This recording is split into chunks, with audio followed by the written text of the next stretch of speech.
ക്രിസ്തുയേശുവിന്റെ നാമത്തിൽ ഏവർക്കും സ്നേഹവന്ദനം. ബോധന എന്ന ഓൺലൈൻ പ്ലാറ്റ്ഫോമിലൂടെ, സൂം പ്ലാറ്റ്ഫോമിലൂടെ ബോധന എന്ന പേരിൽ നമ്മൾ ബൈബിൾ സ്റ്റഡി, വേദപുസ്തക പഠനം, അതിന് പ്രാധാന്യം കൊടുത്തുകൊണ്ട് ഇന്നു മുതൽ ബൈബിൾ സ്റ്റഡി ആരംഭിക്കുകയാണ്. ഇത് സംബന്ധിക്കുന്ന എല്ലാവരെയും ഹൃദ്യമായി സ്വാഗതം ചെയ്യുന്നതിൽ എനിക്ക് സന്തോഷമുണ്ട്. നമുക്ക് പ്രാർത്ഥനയോടുകൂടെ നമ്മുടെ ഈ വേദപുസ്തക പഠനം ആരംഭിക്കാം. പ്രാരംഭ പ്രാർത്ഥനയ്ക്ക് നേർ നൽകുന്നത് കല്ലുവാതിക്കൽ ഇമ്മാനുവൽ മാർത്തോമ ഇടവകയുടെ വികാരി, ഇപ്പോൾ ബഹ്റിൻ സെന്ററിന്റെ ഡയറക്ടറുമായി സേവനമനുഷ്ഠിക്കുന്ന ജെറി ജോണച്ചനാണ്. ജെറി ജോണച്ചൻ പ്രാരംഭ പ്രാർത്ഥനയ്ക്ക് നേതൃത്വം. ഞങ്ങളുടെ ദൈവമായ കർത്താവേ, നല്ല സമയത്തിനായി നിന്നോട് സ്തോത്രം. ഈ സന്ധ്യയെങ്കിൽ വേറിട്ട് വന്ന നിന്റെ സന്നിധിയിലായിരിക്കാൻ ദൈവം തമ്പുരാനെ കൃപ ചെയ്യുന്നല്ലോ. അടിയങ്ങൾ ഒത്തൊരുമിച്ച് ഇന്ന് അല്പസമയം ചെലവഴിക്കുന്നത് ഏറെ അനുഗ്രഹത്തിന് നന്മയ്ക്ക് അവിടുന്ന് മുഖാന്തരമാക്കി തീർക്കുവാനാണ് പ്രാർത്ഥിക്കുന്നു. കർത്താവ്, പകൽ സമയത്തെ പ്രയത്നം നിന്ന് വിശ്രമിച്ചും വിരമിച്ചും കർത്താവ് ഈ സന്ധ്യയിലേക്ക് ഞങ്ങൾക്ക് ഒരുമിച്ച് കൂടി വരുവാൻ, നിന്റെ സന്ധ്യ അല്പസമയം ചെലവഴിപ്പാൻ ലഭിക്കുന്ന വിലയേറിയ സാഹചര്യത്തിനായി നന്ദിയോട് സ്തോത്രം. വചനം പഠിപ്പാൻ, വചനാനുസൃതമായി ജീവിപ്പാൻ, കാലോചിതമായി തിരുവചനത്തെ വ്യാഖ്യാനിപ്പാൻ കർത്താവെ, പ്രിയ മക്കളെയൊക്കെ നീ അവിടെ നിലനിർത്തണമെന്ന് പ്രാർത്ഥിക്കുന്നു. ഇന്നു മുതൽ ആരംഭിക്കുന്നത് അതേറെ അനുഗ്രഹത്തിന്, തിരുവചന പഠനത്തിന്, ഞങ്ങളുടെ ചിന്തകളൊക്കെ അല്പം കൂടെ ഒന്ന് ഉദ്ദീപിക്കുന്നതിന് ദൈവം തമ്പുരാനെ കൃപ ചെയ്യണമെന്ന് പ്രാർത്ഥിക്കുന്നു. കർത്താവെ, ഈ പ്ലാറ്റ്ഫോമിൽ പങ്കെടുക്കുന്ന എല്ലാ പ്രിയപ്പെട്ടവരെയും ദൈവകരങ്ങളിൽ സമർപ്പിച്ച് പ്രാർത്ഥിക്കുന്നു. വ്യത്യസ്തമായ അനുഭവങ്ങളിലൂടെ, വ്യത്യസ്തമായ ചിന്തകളിലൂടെ ഒക്കെ കടന്നു വന്ന പ്രിയപ്പെട്ടവരുണ്ടല്ലോ, അവർക്കെല്ലാവർക്കും ഇന്നത്തെ വചനം കേൾവി അനുഗ്രഹത്തിന് മുഖാന്തരമാക്കി തീർക്കണമേ. കൃപയുടെ ചെറിയിൽ മറയ്ക്കണമേ. അടിയങ്ങൾ ഒരുമിച്ചിരുന്നത് വൃഥാവായി പോകാൻ സമ്മതിക്കരുത്. പ്രാർത്ഥന ശ്രദ്ധ വെക്കുന്നത് ഓർമ്മ സ്തോത്രം. സകലതും യേശുവിൻ നാമത്തിൽ തന്നെ. ആമേൻ. പ്രിയപ്പെട്ട അച്ഛന്മാരെ, പ്രത്യേകിച്ച് ഇന്നത്തെ ബൈബിൾ സ്റ്റഡിക്ക് നേതൃത്വം നൽകുന്ന പ്രിയപ്പെട്ട അലക്സ് എ മൈലച്ചൻ, ഇന്ന് ഈ ബൈബിൾ സ്റ്റഡി സംബന്ധിക്കുന്ന എല്ലാ പ്രിയ സ്നേഹിതരുമേ, ക്രിസ്തുയേശുവിന്റെ നാമത്തിൽ ഏവർക്കും ഒരിക്കൽ കൂടെ സ്നേഹവന്ദനം അറിയിക്കുകയാണ്. നമ്മള് ബോധന എന്ന് പറയുന്ന ഒരു ഓൺലൈൻ പ്ലാറ്റ്ഫോമിനെ കുറിച്ച്, ഓൺലൈൻ നമ്മളെ ഒരു വാട്സപ്പ് ഗ്രൂപ്പിനെ കുറിച്ച് നിങ്ങൾ ചിലർക്കെങ്കിലും പരിചയമുണ്ട്. 2022 സെപ്റ്റംബറിൽ ആത്മായരുടെ ഒരു പരിശീലന കളരിയായിട്ട് ആരംഭിച്ച ഒരു സംവിധാനമായിരുന്നു ബോധന. ഇത് കുറെ കാലം ആത്മായ പരിശീലന കളരിക്ക് ആവശ്യമായ ക്ലാസ്സുകൾ ഇതിലൂടെ സംഘടിപ്പിക്കുവാനായിട്ട് സാധിച്ചു. എന്നാൽ കുറെ കഴിഞ്ഞപ്പോഴത് നിർത്തേണ്ട സാഹചര്യം ഉണ്ടായി. എന്നാൽ നമ്മുടെ പല സ്നേഹിതരുടെയും താല്പര്യം അനുസരിച്ച് ഈ ബോധന ഒന്നുകൂടെ ഒന്ന് പുനർജീവിപ്പിക്കാൻ ആഗ്രഹിച്ചു. പ്രത്യേകിച്ച് ആളുകളുടെ താല്പര്യം കുറച്ചുകൂടെ ഡീപ്പായിട്ടുള്ള ബൈബിൾ സ്റ്റഡി ലഭിക്കണമെന്ന് നമ്മുടെ സഭയിലെ പല പ്രിയപ്പെട്ടവരും നിർദ്ദേശിച്ചു. അതിന്റെ വെളിച്ചത്തിൽ വേദപുസ്തക പഠനത്തിന് മാത്രം പ്രാധാന്യം നൽകിക്കൊണ്ട് തുടർന്നുള്ള ദിവസങ്ങളിൽ ബോധനയിലൂടെ ബൈബിൾ സ്റ്റഡി നടത്തണമെന്നാണ് ആഗ്രഹിക്കുന്നത്. ബോധന എന്ന ഈ വാട്സപ്പ് ഗ്രൂപ്പ്, അതിൽ ധാരാളം ആളുകളെ ഇതിനകത്തിൽ ചേർക്കുവാനായിട്ട് ഇടയായി തീർന്നു. ഇത് ഇത്രയും പേര് സംബന്ധിക്കുന്നതിൽ വളരെയധികം സന്തോഷമുണ്ട്. പ്രധാനമായും ബൈബിൾ സ്റ്റഡിയും ബൈബിൾ സ്റ്റഡിയോടനുബന്ധിച്ച് നമ്മൾ പഠിക്കുന്ന ഈ വേദഭാഗത്തെ ആസ്പദമാക്കി എന്തെങ്കിലും സംശയങ്ങളുണ്ടെങ്കിൽ ഇത് അവതരിപ്പിക്കുന്ന ലീഡറിനോട് അല്പസമയം നമുക്ക് സംവദിക്കുന്നതിനുള്ളൊരു അവസരവുമായിട്ടാണ് വിനിയോഗിക്കുന്നത്. കൂടുതൽ അല്ലാതെ മറ്റ് ഔദ്യോഗികമായ ചടങ്ങുകളോ മറ്റു കാര്യങ്ങളോ ഒന്നുമില്ല. ഇന്ന് നമുക്ക് നേർ നൽകാമെന്ന് സമ്മതിച്ചിരിക്കുന്ന, ആദ്യത്തെ ക്ലാസ്സിൽ നേർ നൽകാമെന്ന് സമ്മതിച്ചിരിക്കുന്ന നമ്മുടെ പ്രിയപ്പെട്ട അലക്സ് എ മൈലച്ചൻ. അച്ഛൻ കാട്ടാക്കട, തിരുവനന്തപുരം കാട്ടാക്കട സെന്ററിലെ മൈലച്ചൻ സ്വദേശിയാണ്. മൈലച്ചൻ മാർത്തോമ ഇടവകാംഗമാണ്. അദ്ദേഹം അച്ഛൻ ഇതിനോടകം പല ഇടവുകളിലും വികാരിയായി സേവനമനുഷ്ഠിച്ചിട്ടുണ്ട്. ചീക്കനാൽ സെന്റ് തോമസ്, അയത്തിൽ ജെറുസലേം, പുല്ലാമല താബോർ, പാണ്ടനാട് വലിയ പള്ളി. ഇപ്പോഴച്ഛൻ മുണ്ടക്കയം മാർത്തോമ ഇടവകയുടെ വികാരിയായി സേവനമനുഷ്ഠിക്കുന്നു. അച്ഛൻ സഭാചരിത്രത്തിൽ MGH ബിരുദം നേടിയിട്ടുണ്ട്. അച്ഛൻ യുവദീപം, ഒലിവറ്റുനാഥം എന്നീ പ്രസിദ്ധീകരണങ്ങളുടെ ചീഫ് എഡിറ്ററായി അച്ഛൻ സേവനമനുഷ്ഠിച്ചിട്ടുണ്ട്. അച്ഛൻ്റെ വളരെ ശ്രദ്ധേയമായ പുസ്തകമാണ് അതിജീവനത്തിന്റെ വിലാപങ്ങൾ എന്ന് പറയുന്ന പുസ്തകം. 2016 അച്ഛൻ പട്ടത്ത് ശുശ്രൂഷയിലേക്ക് പ്രവേശിച്ചു.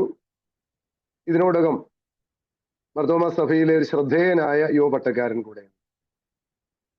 അച്ഛനെ ശ്രദ്ധേയനാകുന്നു അച്ഛൻ്റെ വേറിട്ട ചിന്തകൾ.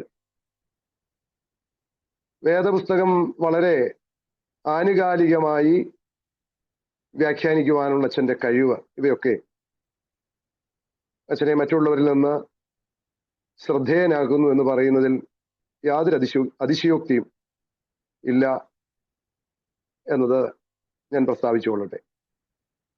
സമീപകാലങ്ങളിൽ അച്ഛന് നടത്തുന്ന ബൈബിൾ സ്റ്റഡികൾ എന്നെയും വളരെ ആകർഷിച്ചിട്ടുള്ളതാണ്. ഇതിൽ പങ്കെടുക്കുന്ന പലരും അച്ഛൻ്റെ ബൈബിൾ സ്റ്റഡി കേട്ടിട്ടുള്ളതാണ്.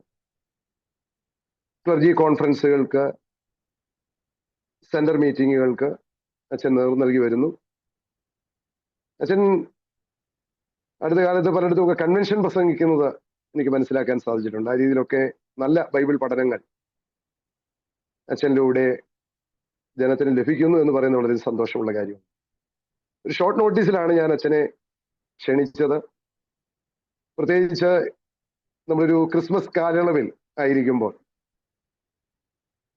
ക്രിസ്മസുമായി ബന്ധപ്പെട്ട ചില ചിന്തകൾ പങ്കിടണം എന്ന് ഞാൻ അച്ഛനോട് റിക്വസ്റ്റ് ചെയ്തു. അതിന്റെ വെളിച്ചത്തിൽ നമുക്കറിയാം, ഒരു ജഡധാരണത്തിന്റെ പൊരുളൊക്കെ തേടുന്ന ഒരു കാലമാണല്ലോ.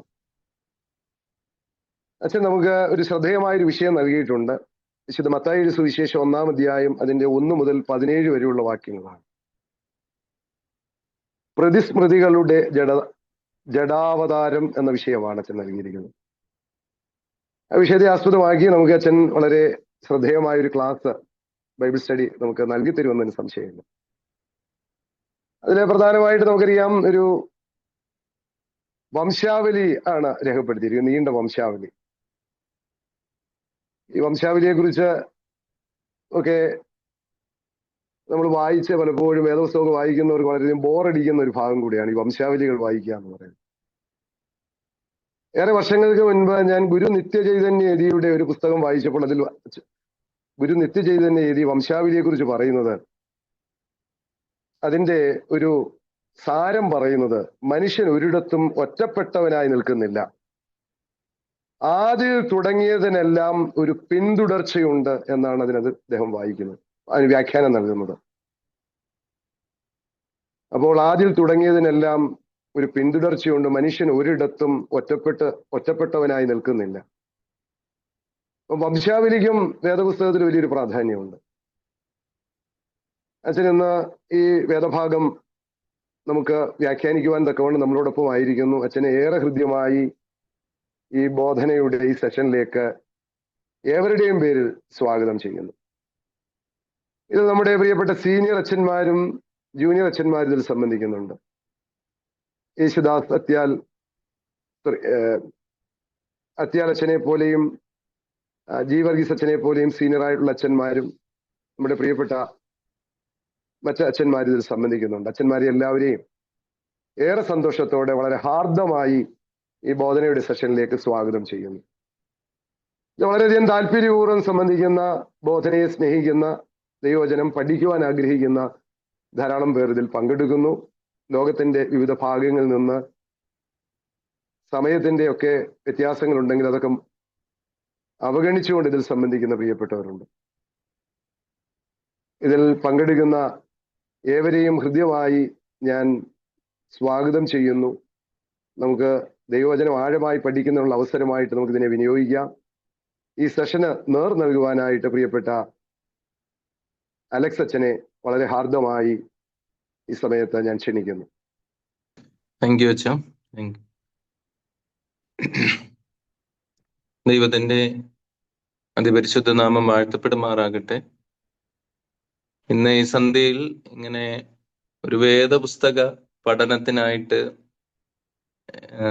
ലഭിച്ചതായ ഈ അവസരം അതേറെ അനുഗ്രഹകരമായി കരുതുകയാണ്. പ്രത്യേകിച്ച് ബോധന എന്ന് പറയുന്ന ഈ ഒരു കൂട്ടായ്മയിൽ ദൈവവചനം പഠിക്കാനായിട്ട് ഉള്ള ഒരു അവസരം അതേറെ അനുഗ്രഹകരമായി കരുതുകയാണ്. അപ്പോൾ എന്നോട് അച്ഛൻ പറഞ്ഞു, വളരെ ഒരു പഠിക്കാനായിട്ട് താല്പര്യമുള്ള ആളുകൾ ചേരുന്ന ഒരു കൂട്ടായ്മയാണ്. അങ്ങനെ ഒരു പ്ലാറ്റ്ഫോമിൽ സംസാരിക്കാൻ കഴിയുന്നത്, ചിന്തകൾ പങ്കുവയ്ക്കുവാൻ കഴിയുന്നത് ഏറെ അനുഗ്രഹകരമാണ്. പ്രത്യേകിച്ച് ഇങ്ങനെ ഒരു അവസരം ലഭ്യമായതോർത്ത് ദൈവത്തിന് സ്തോത്രം ചെയ്യുന്നു. ഏറ്റവും സ്നേഹമുള്ള ഡി സുനിലച്ഛൻ, അച്ഛനെ ഞാന് കട്ടാക്കടയിൽ അച്ഛൻ പ്രവർത്തിക്കുന്നതായ സമയം തൊട്ടുള്ള ഒരു പരിചയം, ഞാൻ 8 9 ക്ലാസ്സുകളിലൊക്കെ പഠിക്കുന്ന സമയം തൊട്ട് ഉള്ള പരിചയം. അന്ന് യുവജന സഖ്യത്തിനൊക്കെ അച്ഛൻ പകർന്നു തന്നതായിട്ടുള്ള വലിയ ദർശനങ്ങൾ, അച്ഛൻ നൽകിയതായിട്ടുള്ള വലിയ സ്നേഹം, കരുതൽ, അതോടൊപ്പം തന്നെ അന്നത്തെ ആ മേഖലയിലെ ഒരു പ്രസിദ്ധീകരണമായ സ്പന്ദനത്തിലൊക്കെ എഴുതാനായിട്ട് നൽകിയ അവസരം, അതൊക്കെ ഒരു സ്റ്റാർട്ടിംഗ് പോയിന്റ് ആയിരുന്നു എന്നെ സംബന്ധിച്ച്. പ്രത്യേകിച്ച് അത്തരത്തിൽ പ്രിയപ്പെട്ട അച്ഛൻ നൽകിയതായിട്ടുള്ള വലിയ സ്നേഹം, അതൊക്കെ നന്ദിയോടെ ഓർക്കുന്നു. ഞാൻ ഇങ്ങനെ ഒരു പ്ലാറ്റ്ഫോമിൽ വന്നു ഇവിടെ ആദ്യം ഞാൻ നോക്കിയപ്പോൾ എൻ്റെ അധ്യാപകനായിരിക്കുന്ന ബഹുമാനപ്പെട്ട ഡോക്ടർ AP അത്യാലച്ചനെയാണ് ഞാൻ കണ്ടത്. അച്ഛനൊരു എന്നെ പഠിപ്പിച്ചതായിട്ടുള്ള ഒത്തിരി നല്ല അനുഭവങ്ങൾ, വേദപുസ്തകം വായിക്കാനായിട്ട് നൽകിയതായിട്ടുള്ള വ്യത്യസ്തമായിട്ടുള്ള ചിന്താധാരകൾ പ്രിയപ്പെട്ട കൊച്ചുമ്മയും എന്നെ പഠിപ്പിച്ചിട്ടുണ്ട്. പ്രത്യേകിച്ച് അതൊക്കെ ഓർക്കുന്നു. അതൊക്കെ എൻ്റെ ഒരു ഫോർമേഷനെ സംബന്ധിച്ച് ഏറെ വിലപ്പെട്ടതായിരുന്നു. എൻ്റെ ക്ലാസ്മേറ്റായ പ്രിയപ്പെട്ട ജെറി അച്ഛൻ, അച്ഛൻ പ്രാർത്ഥിച്ചാണല്ലോ തുടങ്ങിയത്. എല്ലാവരോടുമുള്ള സ്നേഹം അറിയിക്കുന്നു. ഇതിൽ പങ്കുചേരുന്ന എല്ലാവരോടുമുള്ള പ്രത്യേക സന്തോഷം അറിയിക്കുന്നു. ഞാൻ എന്നോട് പറഞ്ഞപ്പോൾ അച്ഛന് പറഞ്ഞതനുസരിച്ച് ഞാൻ ഒരു ടൈറ്റിൽ തയ്യാറാക്കിയതാണ്. എന്നാൽ പ്രതിസ്മൃതികളുടെ ജഡാവതാരം, ജഡധാരണം എന്ന ഒരു ടൈറ്റിൽ അത് കൊടുത്തപ്പോൾ തന്നെ അതിനെ സംബന്ധിച്ച് ചില അത് കുറച്ചുകൂടെ ലഘൂകരിക്കാനായിട്ടൊക്കെ ഉള്ള, ഞാനത് അങ്ങനെ ഒരു ടൈറ്റിൽ കൊടുത്തു എന്നുള്ളത് മാത്രമേ ഉള്ളൂ. എന്നാൽ കഴിയുന്നിടത്തോളം അതിനെ ആ ഒരു തരത്തിൽ ലഘുവായിട്ട് പറയാനായിട്ട് ശ്രമിക്കാമെന്ന് വിചാരിക്കുകയാണ്. നമ്മളിന്ന് തിരഞ്ഞെടുത്തിരിക്കുന്നതായിട്ടുള്ള ഭാഗം വിശുദ്ധ മത്തായി എഴുതിയ സുവിശേഷം 1-ാം അധ്യായം 1 മുതൽ 17 വരെയുള്ള വാക്യങ്ങളാണ്. അതിൻ്റെ ചില വാക്യങ്ങൾ മാത്രം, ആദ്യത്തെ ഒരു ഭാഗം ഞാൻ വായിക്കാനായിട്ട് ആഗ്രഹിക്കുന്നു. അബ്രഹാമിന്റെ പുത്രനായ, ദാവീദിന്റെ പുത്രനായ യേശു ക്രിസ്തുവിന്റെ വംശാവലി. അബ്രഹാം ഇസഹാക്കിനെ ജനിപ്പിച്ചു, ഇസഹാക്ക് യാക്കോബിനെ ജനിപ്പിച്ചു, യാക്കോബ് യഹൂദയെയും അവന്റെ സഹോദരന്മാരെയും ജനിപ്പിച്ചു. യഹൂദ താമാറിൽ പാരസിനെയും സാരഹിനെയും ജനിപ്പിച്ചു. പാരസ് ഹെസ്രോനെ ജനിപ്പിച്ചു. ഹെസ്രോൻ അരാമിനെ ജനിപ്പിച്ചു. ആരാം അമ്മീനാദാബിനെ ജനിപ്പിച്ചു. അമ്മീനാദാബ് നഹശോനെ ജനിപ്പിച്ചു. നഹശോൻ ശൽമോനെ ജനിപ്പിച്ചു. ശൽമോൻ രാഹാബിൽ ബോവസിനെ ജനിപ്പിച്ചു. ബോവസ് രൂത്തിൽ ഓബേദിനെ ജനിപ്പിച്ചു. ഓബേദ് ഇശായിയെ ജനിപ്പിച്ചു. ഇശായി ദാവീദ് രാജാവിനെ ജനിപ്പിച്ചു. ദാവീദ് ഊരിയാവിന്റെ ഭാര്യയായിരുന്നവളിൽ ശൽമോനെ ജനിപ്പിച്ചു. ഞാൻ അവിടെ നിർത്തുന്നു. ഏറ്റവും അവസാനം 16-ാമത്തെ വാക്യത്തിലേക്ക് വരട്ടെ. 16-ാമത്തെ വാക്യത്തിൽ യാക്കോബ് മറിയയുടെ ഭർത്താവായ യോസഫിനെ ജനിപ്പിച്ചു. അവളിൽ നിന്ന് ക്രിസ്തു എന്ന പേരുള്ള യേശു ജനിച്ചു.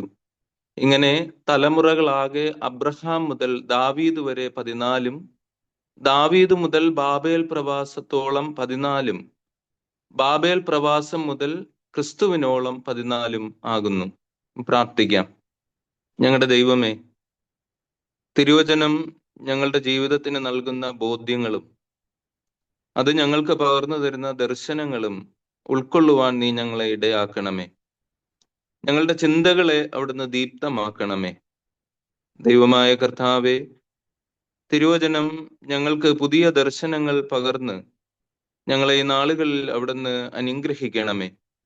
വചനം പഠിക്കുന്നത് ഞങ്ങളുടെ ജീവിതത്തിൽ ദൈവമേ ചില തിരിച്ചറിവുകൾക്കും രൂപാന്തരത്തിനും മുഖാന്തരമാക്കി തീർക്കണമേ.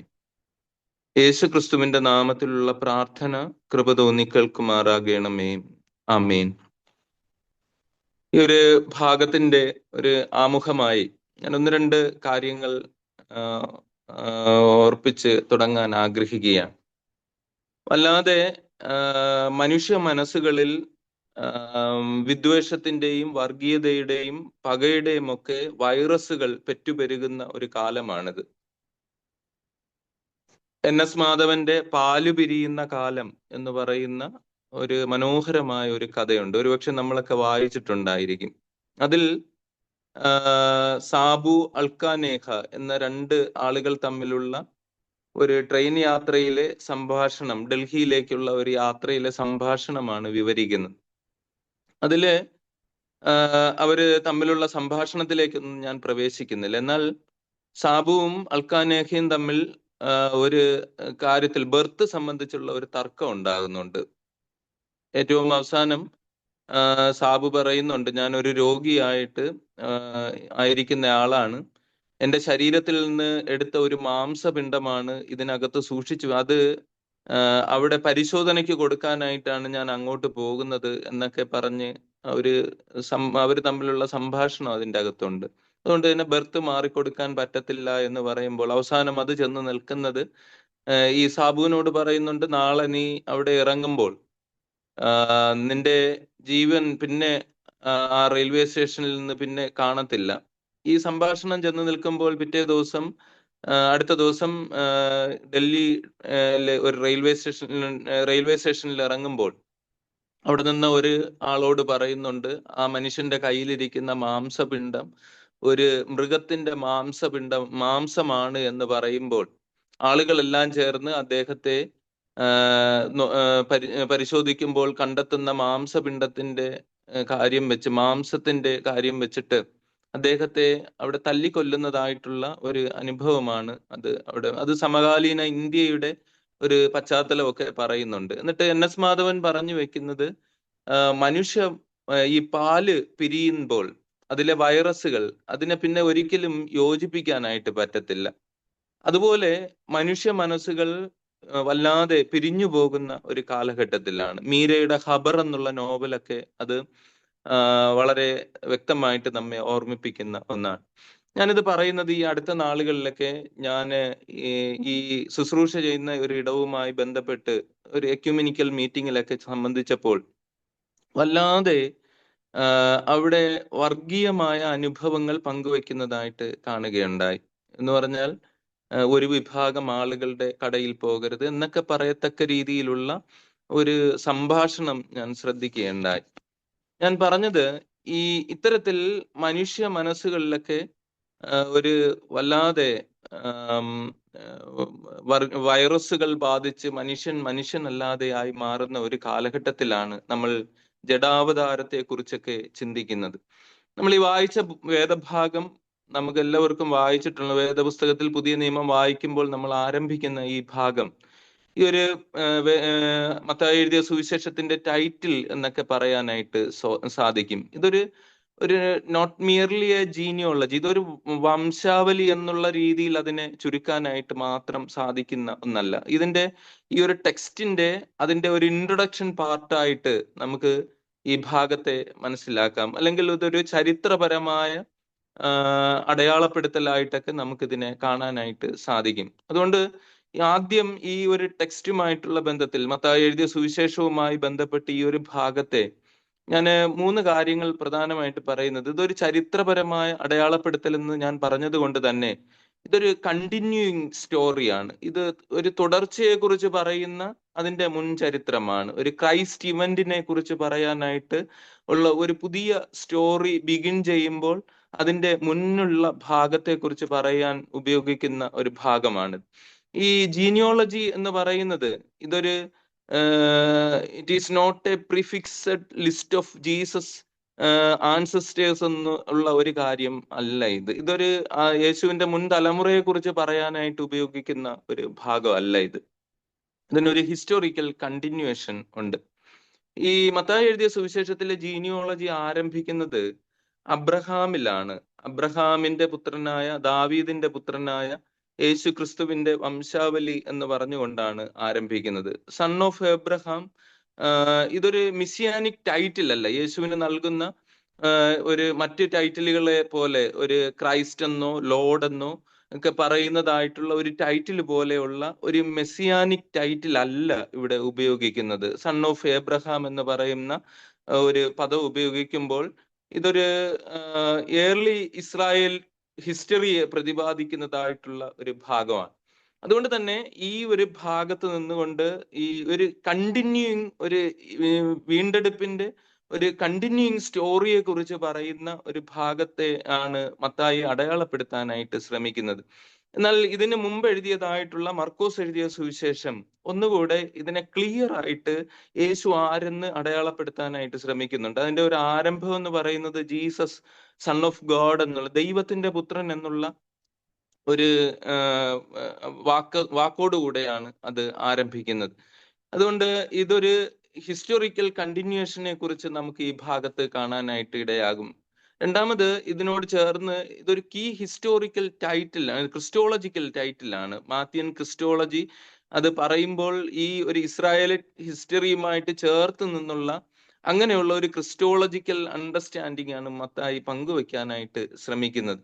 മൂന്ന്, ഈ ഭാഗത്ത് Jesus as the messianic king, Yesu ഒരു മിശിഹ രാജാവായ മിശിഹയായിട്ട് യേശുവിനെ അവതരിപ്പിക്കാനായിട്ട് മത്തായി ഒരു ശ്രമം നടക്കുന്നുണ്ട്. അതുകൊണ്ട് തന്നെ ഈ പുസ്തകം നമുക്കറിയാം ഇത് എഴുതിയത് വളരെ ഒരു എക്സ്ക്ലൂസീവ് ആയിട്ടുള്ള ഒരിടത്ത് നിന്ന് ഉള്ള ഒരു എഴുത്തായിട്ട്, അല്ലെങ്കിൽ ആ ഒരു തരത്തിൽ നമുക്കിതിനെ കാണാനായിട്ട് ഇടയാകും. ഒരു ട്രഡീഷണൽ ജീനിയോളജി ഇസ്രായേൽ കമ്മ്യൂണിറ്റി മുഴുവനും ഒരു ജൂയിഷ് ക്രിസ്ത്യാനിറ്റിയുമായിട്ട് ചേർത്ത് പറയുമ്പോൾ ഒരു പരമ്പരാഗതമായിട്ടുള്ള ജീനിയോളജി അവർ എപ്പോഴും ഉപയോഗിച്ചിരുന്നു. അങ്ങനെ ഒരു കാര്യം അവരുടെ ജീവിതത്തിൽ ഉണ്ടായിരുന്നു. അതുകൊണ്ട് തന്നെ ഈ മത്തായി എഴുതിയ സുവിശേഷം ആരംഭിക്കുമ്പോഴും ഒരു ജൂയിഷ് കമ്മ്യൂണിറ്റിയെ വളരെ പ്രധാനമായിട്ട് അതിനെ ഫോക്കസ് ചെയ്തുകൊണ്ടാണ് ഈ മത്തായിയുടെ സുവിശേഷം മുൻപോട്ട് വരുന്നത് എന്നുള്ള കാര്യമൊക്കെ നമുക്ക് അറിയാം. അതുകൊണ്ട് തന്നെ ഒരു പർട്ടിക്കുലറിസം വളരെ വ്യക്തമായിട്ട് മത്തായിയുടെ സുവിശേഷത്തിന്റെ ആദ്യ ഭാഗങ്ങളിലൊക്കെ നമുക്കത് കാണാനായിട്ട് ഇടയാകുന്നുണ്ട്. രണ്ട് ജീനിയോളജിക്കൽ നറേറ്റീവ്സ് ആണ് സുവിശേഷങ്ങളിൽ രേഖപ്പെടുത്തുന്നത്. ഒന്ന്, ഈ നമ്മൾ വായിച്ചതായ മത്തായി എഴുതിയ സുവിശേഷം 1-ാം അധ്യായത്തിന്റെ 1 മുതൽ 17 വരെയുള്ള വാക്യങ്ങളും, രണ്ടാമത്തേത് ലൂക്കോസ് എഴുതിയ സുവിശേഷം 3-ാം അധ്യായം 23 മുതൽ 38 വരെയുള്ള ഭാഗത്തുമാണ്. ഇങ്ങനെ രണ്ട് ജീനിയോളജിക്കൽ നറേറ്റീവ്സ് നമുക്ക് സുവിശേഷ വേദഭാഗങ്ങളിൽ കാണാനായിട്ട് ഇടയാകും. മത്തായി എഴുതിയ സുവിശേഷത്തിന്റെ ഈ ഒരു ജീനിയോളജി അതൊരു റീകൺസ്ട്രക്റ്റഡ് ആയിട്ടുള്ള ഒരു ഫോമാണ്. അത് സെപ്റ്റജന്റ് വേർഷനിൽ നിന്നും അതോടൊപ്പം തന്നെ ദാവീദിന്റെ വംശാവലി പറയുന്നതുമായിട്ടുള്ള ഇങ്ങനെ രണ്ട് സോഴ്സസ് അതിന് ഉപയോഗിക്കുന്നതായിട്ടൊക്കെ വേദപുസ്തക ചരിത്രകാരന്മാർ പറയുന്നുണ്ട്. ഞാൻ ഈ ഭാഗത്ത് പഴയ നിയമത്തിൽ പലയിടങ്ങളിൽ ജീനിയോളജിയെ കുറിച്ച് അല്ലെങ്കിൽ വംശാവലിയെ കുറിച്ച് പ്രതിപാദിക്കുന്നുണ്ട്. 1 ദിനവൃത്താന്തം 1-ാം അധ്യായം 28 മുതൽ 32 വരെയുള്ള വാക്യങ്ങൾ, 1 ദിനവൃത്താന്തം 3-ാം അധ്യായം 5 മുതൽ 24 വരെയുള്ള ഭാഗങ്ങൾ, അതോടൊപ്പം രൂത്തിന്റെ പുസ്തകത്തിൽ 4-ാം അധ്യായം 12 മുതൽ 22 വരെയുള്ള ഭാഗം, ഇതൊക്കെ ഈ ഒരു വംശാവലിയുടെ പഴയ നിയമത്തിന്റെ ഒരു കണ്ടിന്യൂവേഷൻ ആയിട്ട് കാണാൻ ഇടയാകും. ഇവിടെ നമ്മൾ വായിക്കുമ്പോൾ അബ്രഹാമിൽ തുടങ്ങുകയാണ്. Promise of blessing to all nations എന്നുള്ളതാണ് അബ്രഹാമിനെ കുറിച്ച് വേദപുസ്തകം പറയുന്നത്. സകല ജാതികളുടെയും അനുഗ്രഹമായി മാറുവാനായിട്ട് വിളിക്കപ്പെട്ടതായ അബ്രഹാമിലാണ് ഈ വംശാവലി ആരംഭിക്കുന്നത്. ദാവീദ് എന്നാൽ ദാവീദ് ഒരു അഭിഷിക്തനായിട്ടുള്ള രാജാവ് എന്നുള്ള രീതിയിൽ ഈ ദാവീദിന്റെ പുത്രൻ എന്നുള്ള പദവും മത്തായി പലയിടങ്ങളിൽ ഉപയോഗിക്കുന്നുണ്ട്. എന്നാൽ ഈ വേദഭാഗം എഴുതുമ്പോൾ ഒരുപക്ഷെ മത്തായി സുവിശേഷകന്റെ ഉള്ളിലുള്ള ഒരു ചിന്ത ഈ promise of blessing to all nation എന്ന് പറയുന്ന അബ്രഹാമിന്റെ ലീനിയോളജിയിൽ അത് പൂർത്തീകരിക്കാനായിട്ട് സാധിച്ചു. ഇതുവരെയുള്ള ചരിത്രത്തിൽ അത് സാധ്യമായി. പിന്നീട് ഒരുപക്ഷെ ഡേവിഡിക് ഡൈനസ്റ്റിയിലും അത്തരത്തിലൊരു പൂർത്തീകരണം അവർ പ്രതീക്ഷിച്ചതാണ്. എന്നാൽ ഇതൊന്നും പൂർത്തീകരിക്കാത്തതായ അനുഭവത്തിൽ അവരുടെ ഹോളി സിറ്റി ആയ ജെറുസലേം ടെമ്പിളും അതെല്ലാം തകർക്കപ്പെടുകയും അവർ എക്സൈലിലേക്ക് പോവുകയും പ്രവാസത്തിലേക്ക് പോവുകയും ചെയ്യുന്ന ദൈവത്തിന്റെ സ്വന്തം ജനം ഒരു ഫോറിൻ ലാൻഡിൽ അഭയം പ്രാപിക്കേണ്ടി വരും അല്ലെങ്കിൽ ചെന്നെത്തപ്പെടുന്നതായിട്ടുള്ള ഒരു ജീവിത സാഹചര്യം അവരുടെ മുമ്പിലുണ്ട്. ഇതെല്ലാം ആ ഒരു ഇസ്രായേലിറ്റ് ഹിസ്റ്ററിയുടെ ഒരു കണ്ടിന്യൂഷൻ ആണ്. എന്നാൽ അവിടെ നിന്നുകൊണ്ട് ഈ മത്തായി യേശു ക്രിസ്തുവിൽ ആ ഒരു മെസ്സിയാനിക് എക്സ്പെക്ടേഷനെ മുഴുവൻ ഫോക്കസ് ചെയ്യുന്നതായിട്ടുള്ള ഒരു ഭാഗമാണ് നമ്മൾ ഇവിടെ കാണുന്നത്. അതുകൊണ്ട് തന്നെ ഈ സൺ ഓഫ് ഡേവിഡ് എന്ന് പറയുന്നതായ ഒരു പദം ഉപയോഗിക്കുമ്പോൾ ഈ ഇസ്രായേൽ അല്ലെങ്കിൽ ജൂയിഷ് കമ്മ്യൂണിറ്റിയെ വളരെ കൃത്യമായി ഫോക്കസ് ചെയ്യുന്നതായിട്ടുള്ള ഒരു കാര്യം നമുക്ക് അവിടെ കാണാൻ ഇടയാകും. ഞാൻ ഇവിടെ നിന്നിട്ട് ഈ മത്തായി എഴുതിയ സുവിശേഷത്തിന്റെ ഈ ഒരു ജഡാവതാരവുമായി ബന്ധപ്പെട്ട ഈ ഒരു വംശാവലി പറയുമ്പോൾ ഇത് കേവലം ഒരു വംശത്തിന്റെ ഒരു ചരിത്രം എഴുതി വെക്കാനായിട്ടുള്ള ഒരു ശ്രമം എന്നുള്ളതിനേക്കാൾ അപ്പുറം ഇതൊരു കൗണ്ടർ നറേറ്റീവായിട്ട് കാണാനായിട്ട് ഇടയാകും. ഒരു കൗണ്ടർ ഹിസ്റ്ററി ആയിട്ട് ഇതിനെ പറയാനായിട്ട് ഇടയാകും. ഒരു ബദൽ അല്ലെങ്കിൽ ഒരു നമ്മൾ ഈ ഭാഗത്ത് പറയുന്നത് പോലെ ഒരു പ്രതി സ്മൃതി അല്ലെങ്കിൽ ഒരു വ്യാഖ്യാനം നമുക്കിതിൽ കാണാനായിട്ട് ഇടയാകും. അതിന്റെ മറ്റൊരു മെമ്മറീസിനെ ഈ ഭാഗത്ത് കൊണ്ടുവരാനായിട്ടുള്ള ഒരു ശ്രമം മത്തായി നടത്തുകയാണ്. R.R. വിൽസൺ എന്ന് പറയുന്നതായിട്ടുള്ള ഒരു പഴയ നിയമ വേദപണ്ഡിതന്റെ ഓൾഡ് ടെസ്റ്റമെന്റ് ജീനിയോളജി എന്ന് പറയുന്ന ഒരു പുസ്തകമുണ്ട്. അതിൽ ഡിഫറെന്റ് ജീനിയോളജികൾ വളരെ സ്വാഭാവികമാണ് എന്ന് പറയുന്നുണ്ട്. എന്നാൽ അദ്ദേഹം പറയുന്നത് ഓരോ ജീനിയോളജി എഴുതുമ്പോഴും അതിന് വളരെ കൃത്യമായ കർത്തവ്യങ്ങളുണ്ട്, അല്ലെങ്കിൽ അതിന് ഇന്റൻഷൻ ഉണ്ട്. വളരെ കൃത്യമായ ഓരോ ജീനിയോളജി ഓരോരുത്തരും എഴുതുമ്പോൾ അതിന് കൃത്യമായിട്ടുള്ള ഇന്റൻഷൻസ് ഉണ്ട് എന്നുള്ളത് അദ്ദേഹം അവതരിപ്പിക്കുന്നു. ഞാൻ ഈ ഭാഗത്ത് നിന്നുകൊണ്ട് ഈ ചരിത്രം പറയുക എന്നൊക്കെ പറയുന്നത് ഇറ്റ് ഈസ് നോട്ട്, ചരിത്രം എന്ന് പറയുന്നത് തന്നെ നമുക്കറിയാം, history is not complete truth and facts. അത് E.H. കാറിന്റെ വാട്ട് ഈസ് ഹിസ്റ്ററി എന്ന് പറയുന്നതായിട്ടുള്ള പുസ്തകം വായിക്കുമ്പോൾ തന്നെ ട്രൂത്തും ഫാക്റ്റും ഒക്കെയാണ് പറയാനായിട്ട് ശ്രമിക്കുന്നത് എന്ന് പറയുമ്പോൾ തന്നെ ഇറ്റ് ഈസ് ആൻ ഇന്റർപ്രിട്ടേഷൻ. ഓരോരുത്തരുടെയും അനുസരിച്ചുള്ള ഇന്റർപ്രിട്ടേഷൻസ് മാത്രമാണ് ചരിത്രം എന്ന് പറയുന്നത്. ട്രൂത്ത് അതിനേക്കാൾ ഫാർ ബിഹൈൻഡ് ഇറ്റ് എന്നൊക്കെ നമുക്ക് പറയാൻ സാധിക്കും. ഈ ചരിത്രം ഒരു ചരിത്രം നിർമ്മിക്കുന്നതാണ്. വളരെ കൃത്യമായിട്ട് നമുക്ക് അറിയാം, ഓരോ ആളുകളും ചരിത്രം നിർമ്മിക്കുകയാണ് ചെയ്യുന്നത്. ഇപ്പോൾ ഇന്ത്യയുടെ ഒരു പശ്ചാത്തലം എടുത്താൽ തന്നെ നമുക്ക് ഇന്നത്തെ ഒരു കാലഘട്ടം വളരെ പ്രസക്തമാണ്. ഗാന്ധിയൊക്കെ മാറി സവർക്കർ ഇന്ത്യയുടെ പ്രധാനപ്പെട്ട ആളായി മാറുന്ന ഒരു പുതിയ ചരിത്ര നിർമ്മാണമൊക്കെ നമുക്ക് കാണാൻ ഇടയാകും. നമ്മൾ ഈ ഒരു ഭാഗത്തേക്ക് വരുമ്പോൾ ഞാൻ ഇതിൽ പറയാനായിട്ട് ശ്രമിക്കുന്നത്, ഈ ഒരു ഭാഗത്തെ പഠനത്തിൽ 4 ചിന്തകളാണ് ഞാൻ ഇതിലൂടെ കൊണ്ടുപോകാനായിട്ട് ശ്രമിക്കുന്നത്. ഈ എല്ലാ ചരിത്ര നിർമ്മാണങ്ങളിലും തിയറി ഓഫ് എക്സ്ക്ലൂഷൻ ഉണ്ട് വേഴ്സസ് തിയറി ഓഫ് ഇൻക്ലൂഷൻ ഉണ്ട്. പലപ്പോഴും ചരിത്രങ്ങൾ ചിലതിനെയൊക്കെ എക്സ്ക്ലൂഡ് ചെയ്യാനായിട്ടുള്ള ശ്രമമുണ്ട്. നമ്മള് ഈ 14 വെച്ചുള്ള 3 ഭാഗങ്ങൾ ഇതിനകത്ത് പറയുമ്പോൾ തന്നെ ഇതൊന്ന് പരിശോധിച്ചു കഴിഞ്ഞാൽ ഈ തിയറി ഓഫ് എക്സ്ക്ലൂഷൻ വളരെ പ്രത്യക്ഷമായിട്ട്, അല്ലെങ്കിൽ നമ്മളൊന്ന് ഇതിൽ ഒന്ന് വ്യക്തമായിട്ടൊന്ന് കണ്ണോടിച്ചു കഴിഞ്ഞാൽ ഈ എക്സ്ക്ലൂഷൻ വളരെ നമുക്ക് കാണാൻ ഇടയാകും. ഈ 14 തലമുറകൾ ഉൾപ്പെടുന്ന 3 സെഗ്മെന്റിനെ മാത്യൻ ഗോസ്പൽ അവതരിപ്പിക്കുമ്പോൾ ഇതിന്റെ ഒരു എക്സ്ക്ലൂഷൻ എന്ന് പറയുന്നത് നമുക്ക് പറയാനായിട്ട് സാധിക്കുന്ന ഒരു കാര്യം, ഈ ഇതിൽ അബ്രഹാമിനെ കുറിച്ച് പറയുമ്പോൾ തന്നെ പിന്നെ അടുത്ത് വരുന്ന ഇസഹാക്കേ ഉള്ളൂ, അടുത്ത് വരുന്ന ഇസഹാക്കാണ് ഉള്ളത്. അബ്രഹാമിന് ഒരു മകനുള്ള ഇസ്മായിൽ അവിടെ വിസ്മരിക്കപ്പെടുന്നുണ്ട്. അതൊരു മറ്റൊരു ചരിത്രമായി മാറുന്നു. എന്നാൽ എന്നൊക്കെ ചിലപ്പോൾ നമുക്ക് പറയാമെങ്കിലും അടുത്ത് ഇസഹാക്കിന്റെ ചരിത്രം വരുമ്പോൾ ഏശാവ് അവിടെ എക്സ്ക്ലൂഡ് ചെയ്യപ്പെടുന്നുണ്ട്. യാക്കോബിനെ മാത്രമേ പറയുന്നുള്ളൂ. യാക്കോബിന്റെ തലമുറയെ കുറിച്ച് പറയുമ്പോൾ യാക്കോബിന്റെ ബാക്കി മക്കളെല്ലാം എക്സ്ക്ലൂഡ് ചെയ്യപ്പെടുന്നുണ്ട്. ഒരാളെ കുറിച്ച് മാത്രമേ പറയുന്നുള്ളൂ, ജോസഫിനെ കുറിച്ച് മാത്രമേ പറയുന്നുള്ളൂ. ജോസഫിന്റെ മക്കളെ കുറിച്ച് പറയുന്ന 2 പേരുടെ പേര് ഇവിടെ പറയുമ്പോൾ തന്നെ ഇതിന്റെ 3-ാമത്തെ വാക്യത്തിൽ നമ്മൾ പറയുന്ന പാരസിനെയും സാരഹിനെയും പറയുമ്പോൾ തന്നെ പിന്നെ സാരഹ് എക്സ്ക്ലൂഡ് ചെയ്യപ്പെടുകയും അവിടെ ഈ വേദഭാഗത്ത് പറയുന്ന പാരസിനെ മാത്രമേ പിന്നെ മുൻപോട്ട് നമുക്ക് കാണാനായിട്ട് ഇടയാകുന്നുള്ളൂ. അതുപോലെ തന്നെ ഇശായിയുടെ മക്കൾ വളരെയധികം പേരുണ്ട്, എന്നാൽ ദാവീദ് മാത്രമേ അവിടെ വരുന്നുണ്ട്. അപ്പോൾ ഈ ഒരു തിയറി ഓഫ് എക്സ്ക്ലൂഷൻ വളരെ കൃത്യമായിട്ട് ഈ മത്തായി എഴുതിയ സുവിശേഷത്തിന്റെ ഈ ജീനിയോളജിയിൽ നമുക്ക് കാണാൻ ഇടയാകും. ഒരുപക്ഷെ നമ്മൾ എഴുതപ്പെട്ട ചരിത്രങ്ങളിലെ വംശാവലികളിൽ അത്തരത്തിലുള്ള ചരിത്രങ്ങളിലൊക്കെ ഇങ്ങനെ എക്സ്ക്ലൂഡ് ചെയ്യപ്പെടുന്നതായിട്ടുള്ള ഒത്തിരി ഒത്തിരി ഒത്തിരി ആളുകളെ കാണാൻ ഇടയാകും. അതുകൊണ്ട് തന്നെ ഈ ക്രിസ്തുവിന്റെ ജഡാവതാരത്തെ കുറിച്ച് അല്ലെങ്കിൽ ജഡധാരണത്തെ കുറിച്ചൊക്കെ പറയുമ്പോൾ ഈ എത്തരത്തിലുള്ള ഒരു സഭ എന്നുള്ള രീതിയിൽ, ഒരു ചർച്ച് എന്നുള്ള രീതിയിൽ എന്തുമാത്രം എക്സ്ക്ലൂഷൻ ഓരോ ഇടങ്ങളിൽ ഉണ്ടാകുന്നുണ്ട്.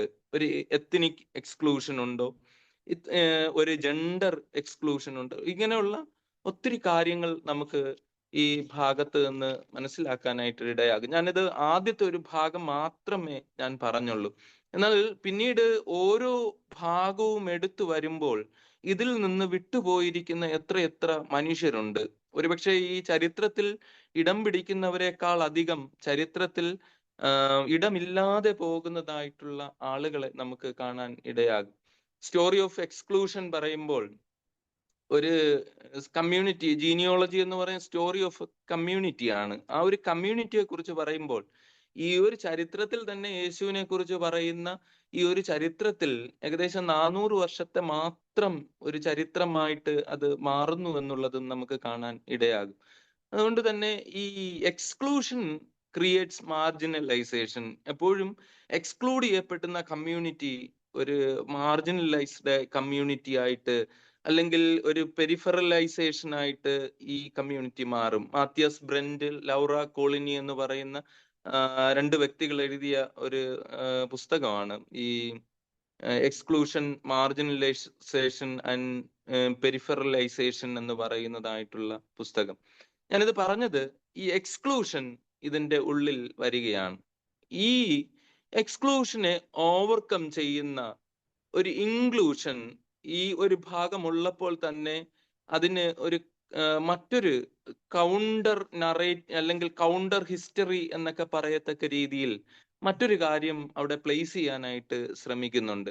അതൊരു പക്ഷേ ഇസ്രായേലിന്റെ ചരിത്രത്തിൽ ഒരിക്കലും ഇടം ഇല്ലാതെ പോയതായിട്ടുള്ള ഒരു വിഭാഗം ആളുകളാണ്. ഒരുപക്ഷെ പഴയ നിയമത്തിലെ ജീനിയോളജി ഒക്കെ പറയുമ്പോൾ സംഖ്യാപുസ്തകം 26-ാം അധ്യായം 33-ാമത്തെ വാക്യത്തിലൊക്കെ സെലോഫഹാദിന്റെ മക്കളെ കുറിച്ച് പറയുന്നുണ്ട്. 1 ദിനവൃത്താന്തം 2:16 ദാവീദിന്റെ സഹോദരിമാർ എന്നുള്ള പദമൊക്കെ ഉപയോഗിക്കുന്നു. 1 ദിനവൃത്താന്തം 3:19 സെരൂബാബേലിന്റെ മകൾ എന്നുള്ള പദം ഉപയോഗിക്കുന്നുണ്ട്. ഇത് ഈ സംഖ്യാപുസ്തകം 26-ഉം 1 ദിനവൃത്താന്തം 2-3 അധ്യായങ്ങളും ഒക്കെ പഴയ നിയമത്തിലെ ഈ ഒരു ജീനിയോളജിയെ പ്രതിപാദിക്കുന്ന ഒരു കാര്യമാണ്. ഞാൻ പറഞ്ഞത് ഈ മത്തായി എഴുതിയ സുവിശേഷത്തിന്റെ തന്നെ പർട്ടിക്കുലറിസം ടു യൂണിവേഴ്സലിസം എന്ന് പറയുമ്പോൾ ഒരു എക്സ്ക്ലൂസിവിസത്തിൽ നിന്ന് ഒരു സാർവത്രികതയിലേക്കുള്ള ഒരു മുൻപോട്ട് പോക്കാണ് മത്തായി നടത്തുന്നത്. അത് നമുക്കറിയാം. ഈ യേശു ശിഷ്യന്മാരെ അയക്കുമ്പോൾ തന്നെ ഈ മത്തായി എഴുതിയ സുവിശേഷത്തിൽ പറയുന്നുണ്ട്, നിങ്ങൾ ശമര്യരുടെ പട്ടണത്തിൽ കടക്കാതെയും എന്ന് പറഞ്ഞ് തുടങ്ങി ഇസ്രായേൽ ഗൃഹത്തിലെ കാണാതെ പോയ ആടുകളുടെ അടുക്കലേക്ക് മാത്രം ചെല്ലും. 15-ാം അധ്യായത്തിലേക്ക് വരുമ്പോൾ അവിടെ നമ്മൾ കാണുന്നുണ്ട്, കനാന്യ സ്ത്രീയോട് പറയുന്നു, മക്കളുടെ അപ്പം എടുത്ത് നായ്ക്കുട്ടികൾക്ക് ഇട്ടുകൊടുക്കുന്നത് നന്നല്ല എന്ന് പറയും. എന്നാൽ 28-ാം അധ്യായം അവസാനിക്കുന്നത് നിങ്ങൾ സകല ജാതികളെയും ശിഷ്യരാക്കി കൊള്ളുവീൻ എന്ന് പറയുന്ന ഒരു ബ്രോഡർ വിഷനിലാണ് ഈ ഒരു സുവിശേഷം ചെന്ന് അവസാനിക്കുന്നത്. അതുകൊണ്ട് തന്നെ ഈ എക്സ്ക്ലൂഷനേക്കാൾ അപ്പുറം ഈ ഒരു ഇൻക്ലൂഷനെ കുറിച്ച് ഇത് അറിഞ്ഞോ അറിയാതെയോ ഈ ജീനിയോളജി പറയാനായിട്ട് ശ്രമിക്കുന്നുണ്ട്. ഞാൻ ഇതിലെ ഒരു രണ്ടാമത്തെ ഒരു ഭാഗത്തേക്ക് വരുമ്പോൾ, ഈ ഭാഗം വായിക്കുന്നതായിട്ടുള്ള സമയത്ത് ഇതിനകത്ത് 5 സ്ത്രീകളെ കുറിച്ചുള്ള പരാമർശം നമുക്ക് കാണാം. പേര് ഇല്ലാതെ ഉള്ള ആളുകളെ നമുക്ക് കാണാം. ഞാനത് മറിയെ കൂടെ ഉൾപ്പെടുത്തിയിട്ടാണ് ഞാൻ പറയുന്നത്. ഈ ചാപ്റ്ററിൽ താമറിനെ കുറിച്ച് പറയുന്നുണ്ട്. ഒരുപക്ഷെ ഫോഴ്സ്ഫുള്ളി ഒരു വിഡോ ആയിരിക്കാൻ തക്കവണ്ണം ഇടയായി തീർന്ന ഒരു വ്യക്തിയാണ് ഈ താമർ എന്ന് പറയുന്ന സ്ത്രീ. അവിടെ നമ്മൾ വായിക്കുമ്പോഴും യഹൂദയുടെ മക്കളിൽ വരുന്നത് ഒരു കനാന്യ സ്ത്രീയുമായുള്ള ബന്ധത്തിൽ വരുന്നതായിട്ടുള്ള തലമുറയിൽ വന്നതായ ഒരു വ്യക്തിയാണ് ഈ താമർ. ഉൽപ്പത്തി പുസ്തകം 38-ാം അധ്യായം 8 മുതൽ 30 വരെയുള്ള വാക്യങ്ങൾ താമറിനെ കുറിച്ച് പറയുന്നുണ്ട്. രഹബ് എന്ന് പറയുന്നതായിട്ടുള്ള സ്ത്രീയെ കുറിച്ച് അറിയാം, ഇസ്രായേലിന്റെ വീണ്ടെടുപ്പിന് വേണ്ടി. അതുകൊണ്ട് തന്നെ ആ സ്ത്രീയും ഒരു ജെൻഡൈൽ വിമൻ ആണ്.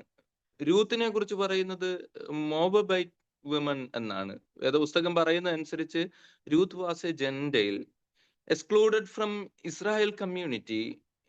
She's A Gentile women. ഈ ഭാഗത്ത് നമ്മൾ വായിക്കുമ്പോൾ വേദപുസ്തകം പഠിച്ചു കഴിഞ്ഞാൽ, വേദപുസ്തകം വായിച്ചു കഴിഞ്ഞാൽ ചില കെട്ടിയുയർത്തപ്പെട്ട പൊങ്ങച്ചങ്ങളൊക്കെ വളരെ ചില്ലുകൂടാരം പോലെ തകർന്നു വീഴുന്നതായിട്ടുള്ള ഒരു ഭാഗമാണിത്. ഈ ഡ്യൂട്രോണമി ആവർത്തന പുസ്തകം 23:3 പറയുന്നത് അനുസരിച്ച് അമോന്യനോ മോവാബ്യനോ യഹോവയുടെ സഭയിൽ പ്രവേശിക്കരുത്. 10ാം തലമുറ പോലും യഹോവയുടെ സഭയിൽ പ്രവേശിക്കരുത് എന്ന് പറയുന്ന ഒരിടത്ത് നിന്ന്.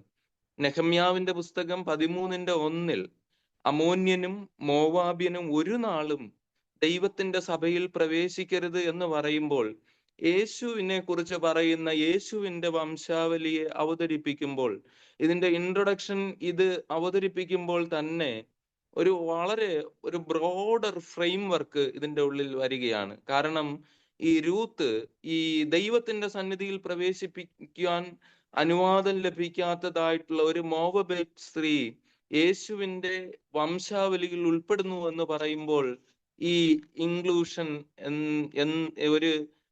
ഒരു അതിന്റെ ഒരു ബ്രോഡർ വിഷൻ എത്ര വലുതാണ് എന്ന് കാണാനായിട്ട് ഇടയാകും.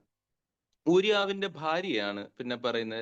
1-ാം അധ്യായം 3-ാമത്തെ വാക്യത്തിൽ താമർ, 4-ാമത്തെ വാക്യത്തിൽ രഹാബ്, 5-ാമത്തെ വാക്യത്തിൽ രൂത്ത്, 6-ാമത്തെ വാക്യത്തിൽ ഊരിയാവിന്റെ ഭാര്യ ബത്സേബയെ കുറിച്ചൊക്കെ ആ ഭാഗം പറയുന്നുണ്ട്.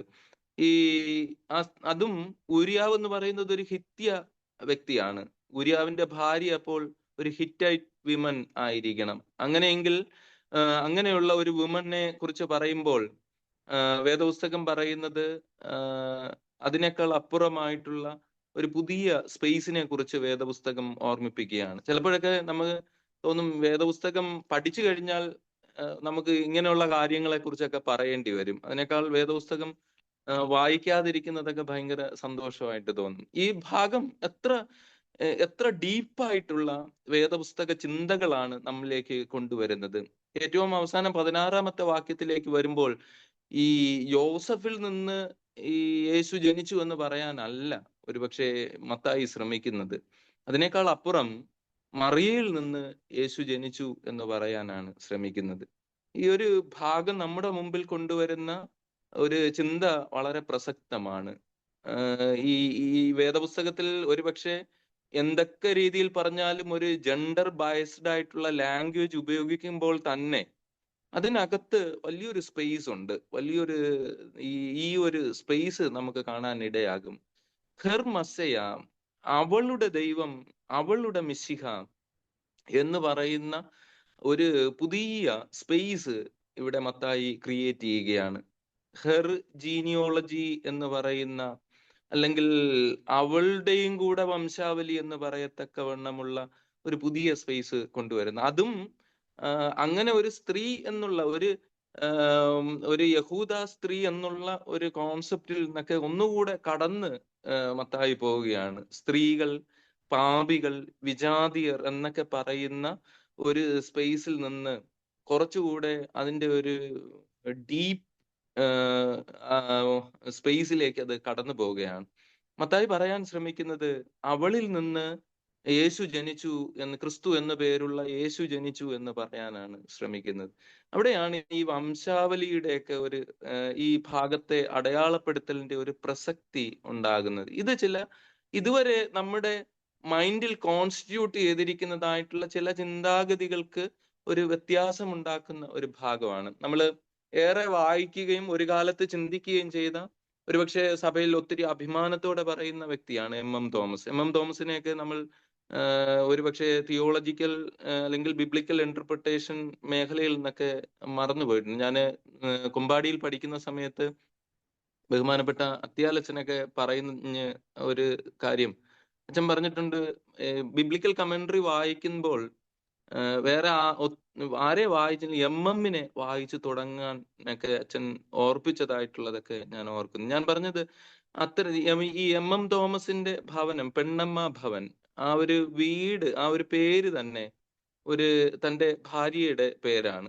അത്തരത്തിൽ ഒരു ബ്രോഡർ വിഷൻ സംഭാവന ചെയ്തതായിട്ടുള്ള ഒരു വ്യക്തിയാണ് അദ്ദേഹം.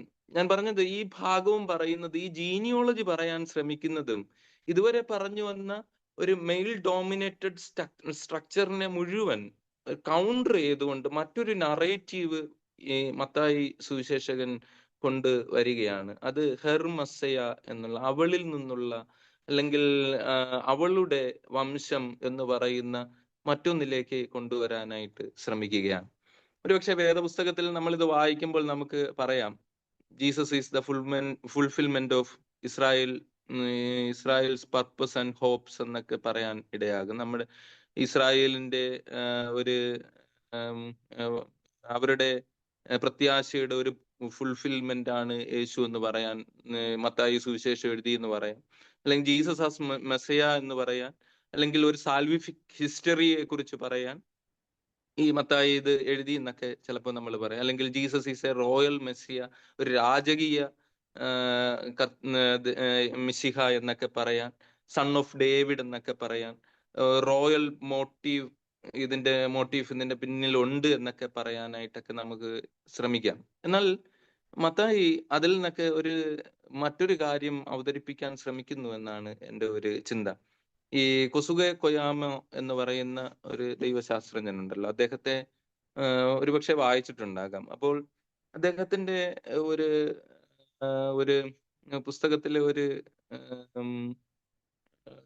ഒരു വാചകം എങ്ങനെയാണ്, ഈ യേശുവിനെ നമുക്ക് കാണാൻ ഇഷ്ടം എന്ന് പറയുന്നത്, യേശുവിനെ എപ്പോഴും നമ്മൾ കാണാൻ ഇഷ്ടപ്പെടുന്നത് ഈ ബ്യൂട്ടി സലൂണിൽ നിന്ന് ഇറങ്ങി വരുന്നതായ, ഒരു ബ്യൂട്ടി പാർലറിൽ നിന്ന് ഇറങ്ങി വരുന്നതായ, കാരണം നമ്മുടെ ഫോട്ടോകളെല്ലാം അങ്ങനെയാണ്. ബ്യൂട്ടി പാർലറിലെ ക്രിസ്തുവാണ് നമ്മുടെ ചിന്തയിലുള്ളത്. അല്ലെങ്കിൽ ഒരു യഹൂദ മതബോധത്തിന്റെ ഉള്ളിൽ, അല്ലെങ്കിൽ ഒരു യഹൂദ ജീനിയോളജിയുടെ ഉള്ളിൽ തളച്ചിടാൻ ശ്രമിക്കുന്ന ഒരു ക്രിസ്തുവിനെ അല്ല, അതിനെ ലിബറേറ്റ് ചെയ്യുന്ന, അതിന് പുറത്തു വരുന്ന ഒരു പുതിയ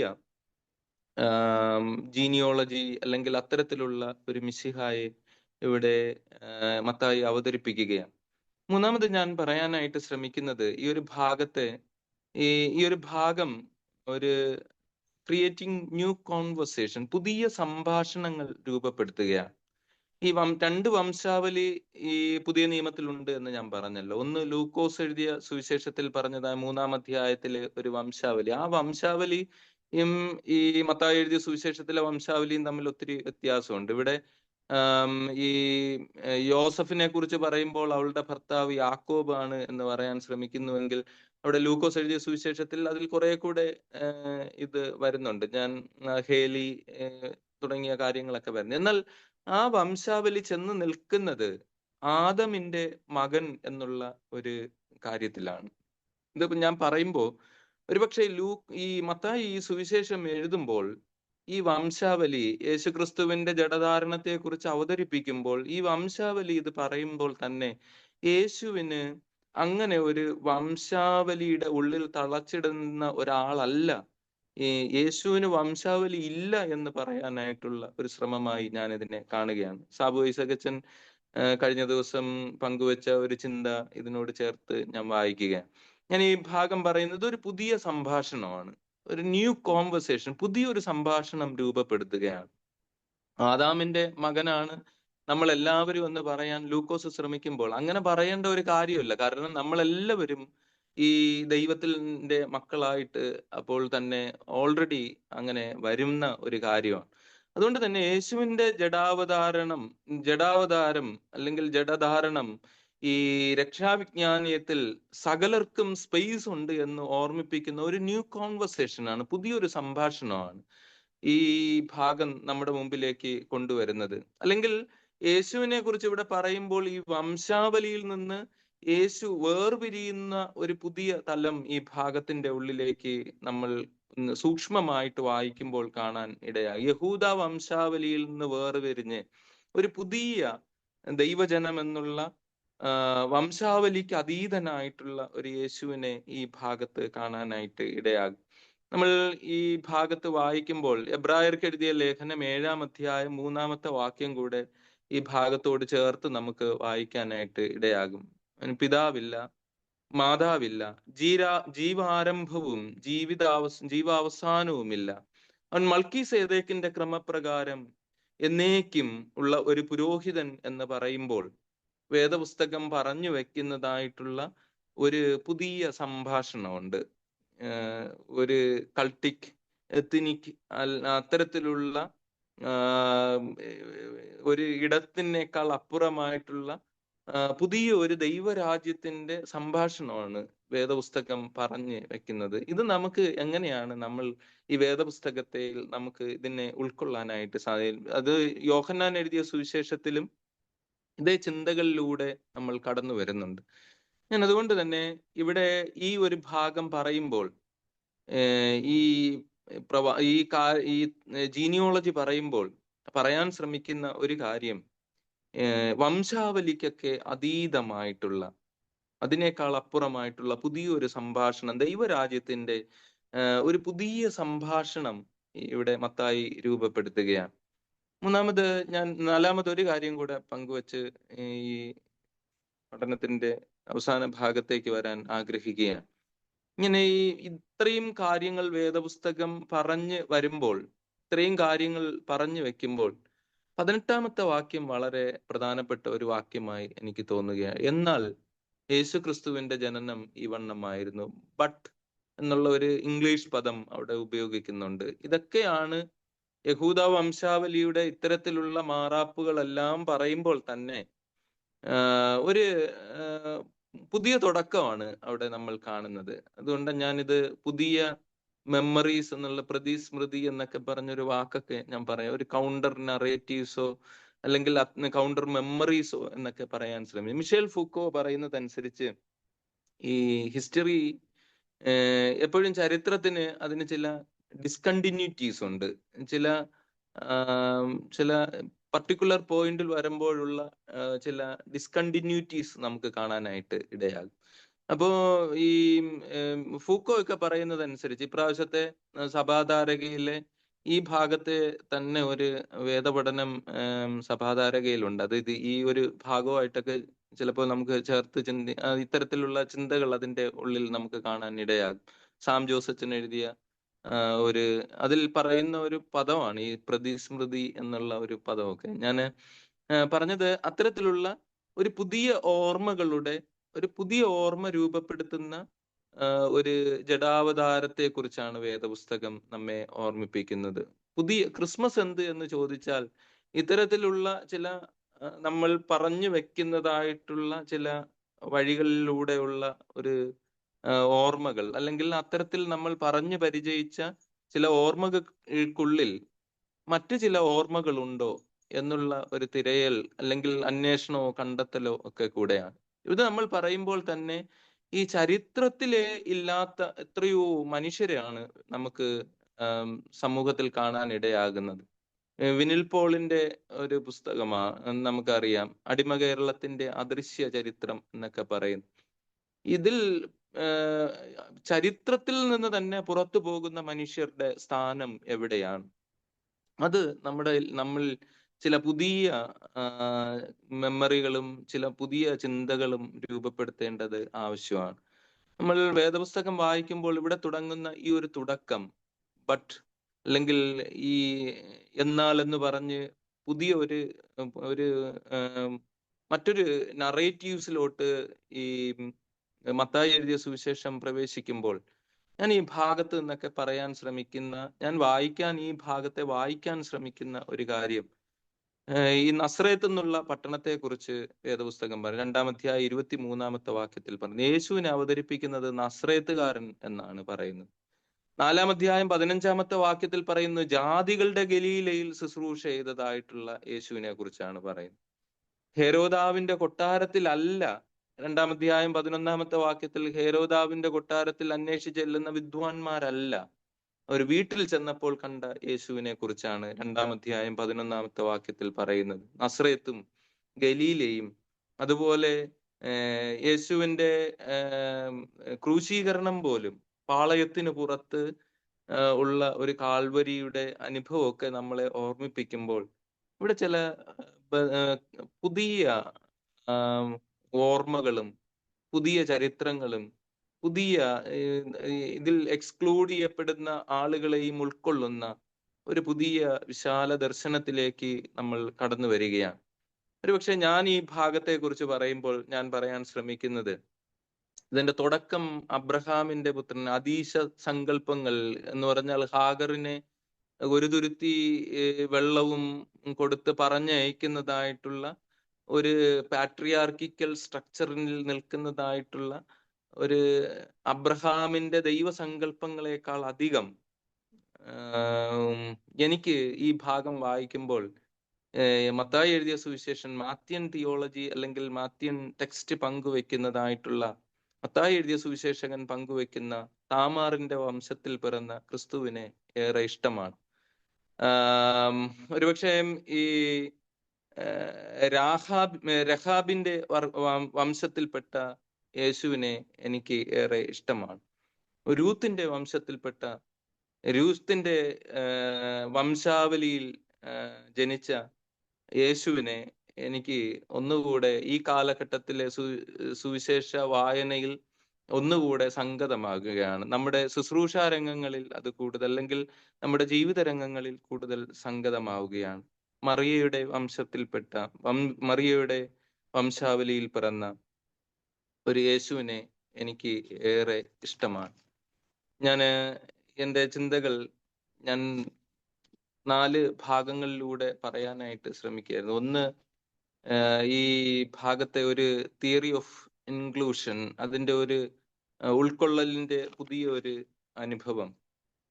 ഹെർ മസയ എന്ന് പറയുന്ന അവളുടെ ചരിത്രത്തിൽ പിറന്ന യേശു.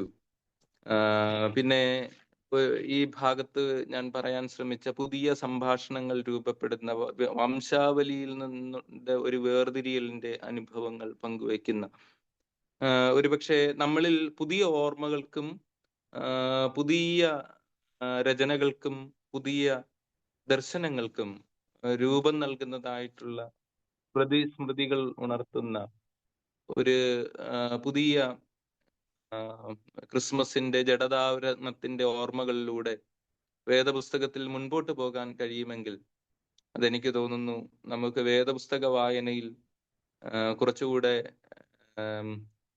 ഈ ക്രിസ്മസ് അർത്ഥപൂർണമാകും എന്ന് ദൈവം സഹായിക്കട്ടെ എന്ന് പ്രാർത്ഥിക്കുന്നു. Thank you. താങ്ക് യു അച്ഛൻ. നമ്മള് സാധാരണ വംശാവലി വായിക്കാൻ വളരെയധികം താല്പര്യമില്ലാത്ത ആളുകളാണ്. പാഠഭാഗം വായിച്ചാൽ പോലും അതിനോട് വലിയ താല്പര്യമില്ല.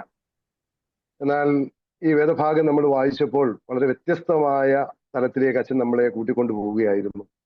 ഇതിൽ തിയറി ഓഫ് ഇൻക്ലൂഷൻ, അത് എക്സ്ക്ലൂഷനിൽ നിന്ന് ഇൻക്ലൂഷനിലേക്ക് നമ്മളെ നയിക്കുന്ന ഒരു വേദഭാഗമായിട്ട് അച്ഛൻ മത്തായിയുടെ സുവിശേഷത്തിന്റെ ഈ വേദഭാഗത്തെ അച്ഛൻ വ്യത്യസ്തമായ തലങ്ങളോട് വ്യാഖ്യാനിച്ച് നമ്മെ കൊണ്ടുപോയി. അവളുടെ ചരിത്രത്തിൽ വരുന്ന ഒരു മശിഹ സങ്കല്പത്തെക്കുറിച്ച് നമുക്ക് വലിയൊരു ബോധ്യം നൽകി. പുതിയ സംഭാഷണങ്ങളിലേക്ക് നമ്മളെ നയിക്കുന്ന ഒരു വേദഭാഗമാണ് ക്രിയേറ്റിംഗ് ന്യൂ കോൺവെർസേഷൻ. അതോടൊപ്പം തന്നെ ഈ സ്മൃതികളുടെ ഒരു ജഡധാരണ എന്ന വിഷയത്തിലൂടെ നമ്മെ തുടർന്നും അന്വേഷണത്തിലേക്ക് നയിക്കുന്ന, നമ്മെ ഈ ക്രിസ്മസ് കാലയളവിൽ നമ്മെ മുന്നോട്ട് നയിക്കുന്ന ഒരു വേദഭാഗമായിട്ട് അച്ഛൻ ഇതിനെ വ്യാഖ്യാനിക്കുവാനായിട്ട് ശ്രമിച്ചു. തീർച്ചയായും അച്ഛൻ പകർന്നു തന്ന ഈ ചിന്തകൾ നമ്മുടെ ഈ ക്രിസ്മസ് കാലയളവിനെ കുറച്ചും കൂടെ ചൈതന്യവത്താക്കുന്നതിനും നമ്മുടെ വചന വായന കുറച്ചും കൂടെ അർത്ഥപൂർണമാക്കുന്നതിനും സഹായിക്കുമെന്നതിന് സംശയമില്ല. നമുക്ക് ഈ വേദഭാഗത്തെ ആസ്പദമാക്കി നമ്മുടെ സംശയങ്ങൾ എന്തെങ്കിലും ഉണ്ടെങ്കിൽ അത് അച്ഛനോട് ചോദിക്കാനുള്ള അവസരമാണ്. നിങ്ങൾക്ക് ഹാൻഡ് റൈസ് ചെയ്യാം സിസ്റ്റത്തിൽ, അല്ലെങ്കിൽ നിങ്ങൾക്ക് ചാറ്റ് ബോക്സിൽ നിങ്ങളുടെ ചോദ്യങ്ങൾ ചോദിക്കാനുള്ള അവസരമുണ്ട്. നമുക്കിപ്പോൾ ആദ്യം വിൽസൺ കരിമ്പന്നൂർ സാറ് ഇപ്പോൾ ഹാൻഡ് റൈസ് ചെയ്തിട്ടുണ്ട്. അദ്ദേഹത്തിന് ഇപ്പോൾ ചോദിക്കാം. അച്ഛാ കേൾക്കാമോ? ഞാൻ അച്ഛൻ്റെ ക്ലാസ് അച്ഛൻ വളരെ വെൽ പ്രിപ്പയർഡ് ആയിട്ട് വന്നാണ് വിഷയം അവതരിപ്പിച്ചത്. അച്ഛനെ അഭിനന്ദിക്കുന്നു. നല്ല രീതിയിൽ തന്നെ അച്ഛൻ വിശാലമായ പഠനം നടത്തിയെന്ന് വളരെ വ്യക്തമാണ്. പിന്നെ അച്ഛാ, ഈ വംശാവലിയുടെ നമ്മുടെ വേദപുസ്തക അടിസ്ഥാനത്തിൽ നമ്മൾ അതിന്റെ അബ്രഹാമിന്റെ ജീവിത കാലഘട്ടം എന്ന് പറയുന്നത് BC 23-ാം നൂറ്റാണ്ടിലായിട്ടാണ് മനസ്സിലാക്കുന്നത്. അപ്പൊ ഈ 42 തലമുറ, ഒരു തലമുറ എന്ന് പറഞ്ഞാൽ ഒരു 30 വയസ്സിൽ കൂടുതലൊന്നും ഒരു തലമുറയുടെ കണക്കിൽ പെടുത്തേണ്ട ആവശ്യമില്ലല്ലോ. അങ്ങനെ വരുമ്പോൾ അതൊരു കണക്കിൽ എന്താ, ഒരു 42 തലമുറയ്ക്ക് ഒരു 1200 മാക്സിമം 1500 BC വരെ പോകുന്നുള്ളൂ. അപ്പം ഈ 23-ാം നൂറ്റാണ്ട് BC 23, അതായത് 2200-നോടൊക്കെ അടുത്ത കാലഘട്ടത്തിലാണ് അബ്രഹാം ജീവിച്ചെന്നാണ് ചില കണക്കുകളൊക്കെ ഇത് നമ്മൾ പഠിക്കുമ്പോൾ കിട്ടുന്നത്. അപ്പം അത് തമ്മിൽ പൊരുത്തപ്പെടുന്ന ഇല്ല എന്നുള്ളതാണ് അതിന്റെ ഒരു ഈ കലണ്ടർ അടിസ്ഥാനത്തിൽ ഈ തലമുറ പൊരുത്തപ്പെടുന്നുണ്ടോ അതിന് ഒരു സംശയമുണ്ട്. അതാണ് ഒന്നാമത്തെ ചോദ്യം. രണ്ടാമതായിട്ടുള്ളത്, അച്ഛനെ ഈ പല ആൾക്കാരെ ഇതിനകത്തുനിന്ന് ഒഴിവാക്കിയെന്ന് അച്ഛൻ പറയുമ്പോൾ ആ ഒഴിവാക്കിയതിന്റെ ആവശ്യകത വളരെ വ്യക്തമാണല്ലോ. അത് യേശുക്രിസ്തുവിന്റെ വംശാവലിയല്ലേ പറയേണ്ടി, അല്ലാതെ അബ്രഹാമിന്റെയും ഇസ്ഹാക്കിന്റെയും മക്കളുടെ മൊത്തം വംശാവലി അല്ലല്ലോ. ഇവിടെ മത്തായി വളരെ അസന്നിഗ്ധമായിട്ട് എഴുതിയിട്ടുണ്ട് യേശുക്രിസ്തുവിന്റെ വംശാവലിയാണ് ഇത് എന്ന് വ്യക്തമാണ്. അപ്പൊ അതിനെ ഈ ഇൻക്ലൂഡിന്റെ ആവശ്യം അവിടെ വരുന്നുണ്ടോ എന്നൊരു സംശയമുണ്ട്. മൂന്നാമതായിട്ട് 5 സ്ത്രീകൾ എന്ന് പറഞ്ഞു. അപ്പം 4 സ്ത്രീകളെ എടുക്കാമെങ്കിൽ മറിയത്തിനെ അങ്ങ് ഒഴിവാക്കിക്കൊണ്ട് വെച്ച് കഴിയുമ്പോൾ അതൊക്കെ ഒരു അവിഹിത ബന്ധങ്ങളുടെ കഥയോട് അവിടെ വരുന്നില്ലേ? അതൊക്കെ ഒരു മാതൃകാപരമാണോ? അതിനെപ്പറ്റി ഒരു വിശദീകരണം കൂടെ തന്നാൽ കൊള്ളായിരുന്നു. Thank you very much. Okay, അച്ഛൻ ഓരോ ചോദ്യത്തിനും ഉടനടി മറുപടി പറയുന്നതായിരിക്കും കുറെ കൂടെ നല്ലത്.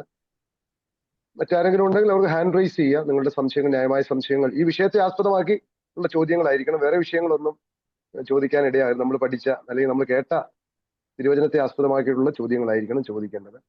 അലക്സ് അച്ഛൻ ഇപ്പോൾ മറുപടി പറയാം. ഞാൻ രണ്ടാമത് സാറ് പറഞ്ഞ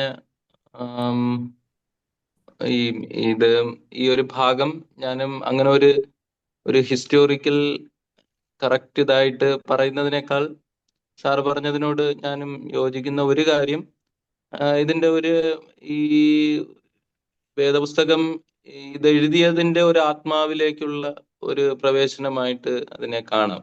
ഒരുപക്ഷെ നമുക്ക് ബൈബിൾ എന്ന് പറയുന്നതും ആസച്ച് ഒരു ഹിസ്റ്റോറിക്കൽ ടെക്സ്റ്റ് അല്ല എന്നുള്ളത് നമ്മൾ തന്നെ പറയുന്നത്. അതിനേക്കാൾ അപ്പുറം ഒരു ഫെയ്ത്ത് ഡോക്യുമെന്റ് ആണ്. അപ്പൊ ആ ഒരു തരത്തിൽ അതിനെ അങ്ങനെ മനസ്സിലാക്കുക. ഞാൻ എക്സ്ക്ലൂഷൻ പറഞ്ഞത് ഈ യേശുവിന്റെ ഈ ജീവിതത്തെക്കുറിച്ച് സർവ്വജനത്തിനും ഉണ്ടാകേണ്ട മഹാസന്തോഷം പറയുമ്പോൾ ഈ ഒരു ജീനിയോളജി, ഇതിന്റെ മറ്റൊരു തലം പറയുന്നത് എന്തുകൊണ്ടും ഇത് യഹൂദരായിട്ടുള്ള ആളുകൾക്ക് വേണ്ടി അല്ലെങ്കിൽ അവരെ കണക്ട് ചെയ്യാനായിട്ടുള്ള ഒരു ശ്രമത്തിന്റെ ഭാഗമാണ്. അതുകൊണ്ട് തന്നെ എന്നാൽ ഈ പറയുന്ന ഇതിൽ പോലും എക്സ്ക്ലൂഡ് ചെയ്യപ്പെടുന്നതായിട്ടുള്ള കുറെ അധികം ആളുകൾ, അത് നമ്മൾ പറയുന്ന നമ്മുടെ പല ചരിത്രങ്ങൾ അല്ലെങ്കിൽ നമ്മൾ പറയുന്ന വംശാവലിയുടെ ചരിത്രങ്ങളൊക്കെ പറയുമ്പോഴും ആ ഒരു കാര്യത്തിൽ പലപ്പോഴും ഈ ഒരു എക്സ്ക്ലൂഷൻ ചിലപ്പോൾ അത് ഇന്റൻഷണലിയോ അല്ലാതെയോ ആകാം. അത്തരത്തിലുള്ള മറ്റൊരു കാര്യം അതിന്റെ ഭാഗമായിട്ടുണ്ട് എന്ന് പറയാനായിട്ട് ഞാൻ പറഞ്ഞു എന്നുള്ളതാണ് ആ ഒരു കാര്യം അങ്ങനെ പറഞ്ഞത്. കാരണം യേശുവിന്റെ ജനനം എന്ന് പറയുന്നത് സർവ്വജനത്തിനുമുള്ള സന്തോഷമാണ്. സകല ജാതികളുടെയും അല്ലെങ്കിൽ സകല മനുഷ്യരുടെയും വീണ്ടെടുപ്പിനെ കുറിച്ചാണ് വേദപുസ്തകം സംസാരിക്കുന്നത്. ഇത് ആ ഒരു തരത്തിൽ ഞാൻ അതിനെ കണക്ട് ചെയ്യാനായിട്ട് ശ്രമിച്ചു എന്നുള്ളതാണ്. രണ്ടാമത് പറഞ്ഞ ഒരു കാര്യം, ഈ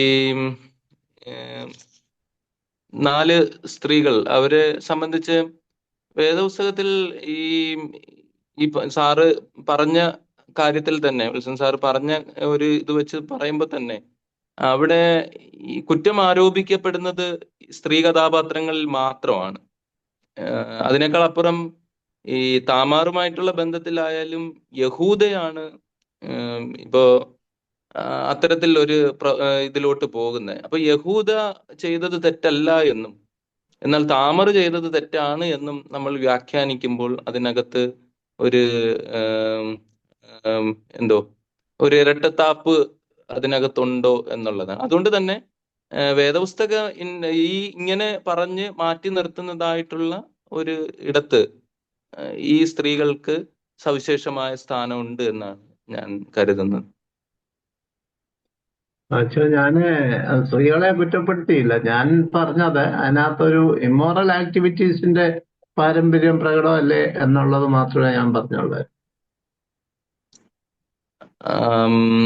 അത് ഈ ഒരു കണക്ഷൻ എനിക്ക് തോന്നുന്നു സാറ് പറഞ്ഞ് ആ ഒരു തരത്തിൽ അതിനെ വ്യാഖ്യാനിക്കുമ്പോൾ അങ്ങനെ ഒരു തലം ഉണ്ടായിരിക്കും. എന്നാൽ യേശുവിന്റെ അടുക്കൽ വരും നിലത്തെഴുതിക്കൊണ്ടിരിക്കുമ്പോൾ യേശു പറയുന്നത് അവളുടെ പാപത്തെക്കാൾ അധികം നിങ്ങളിൽ പാപമില്ലാത്തവർ എന്ന് കല്ലെറിയാൻ വന്നവരോട് പറയും.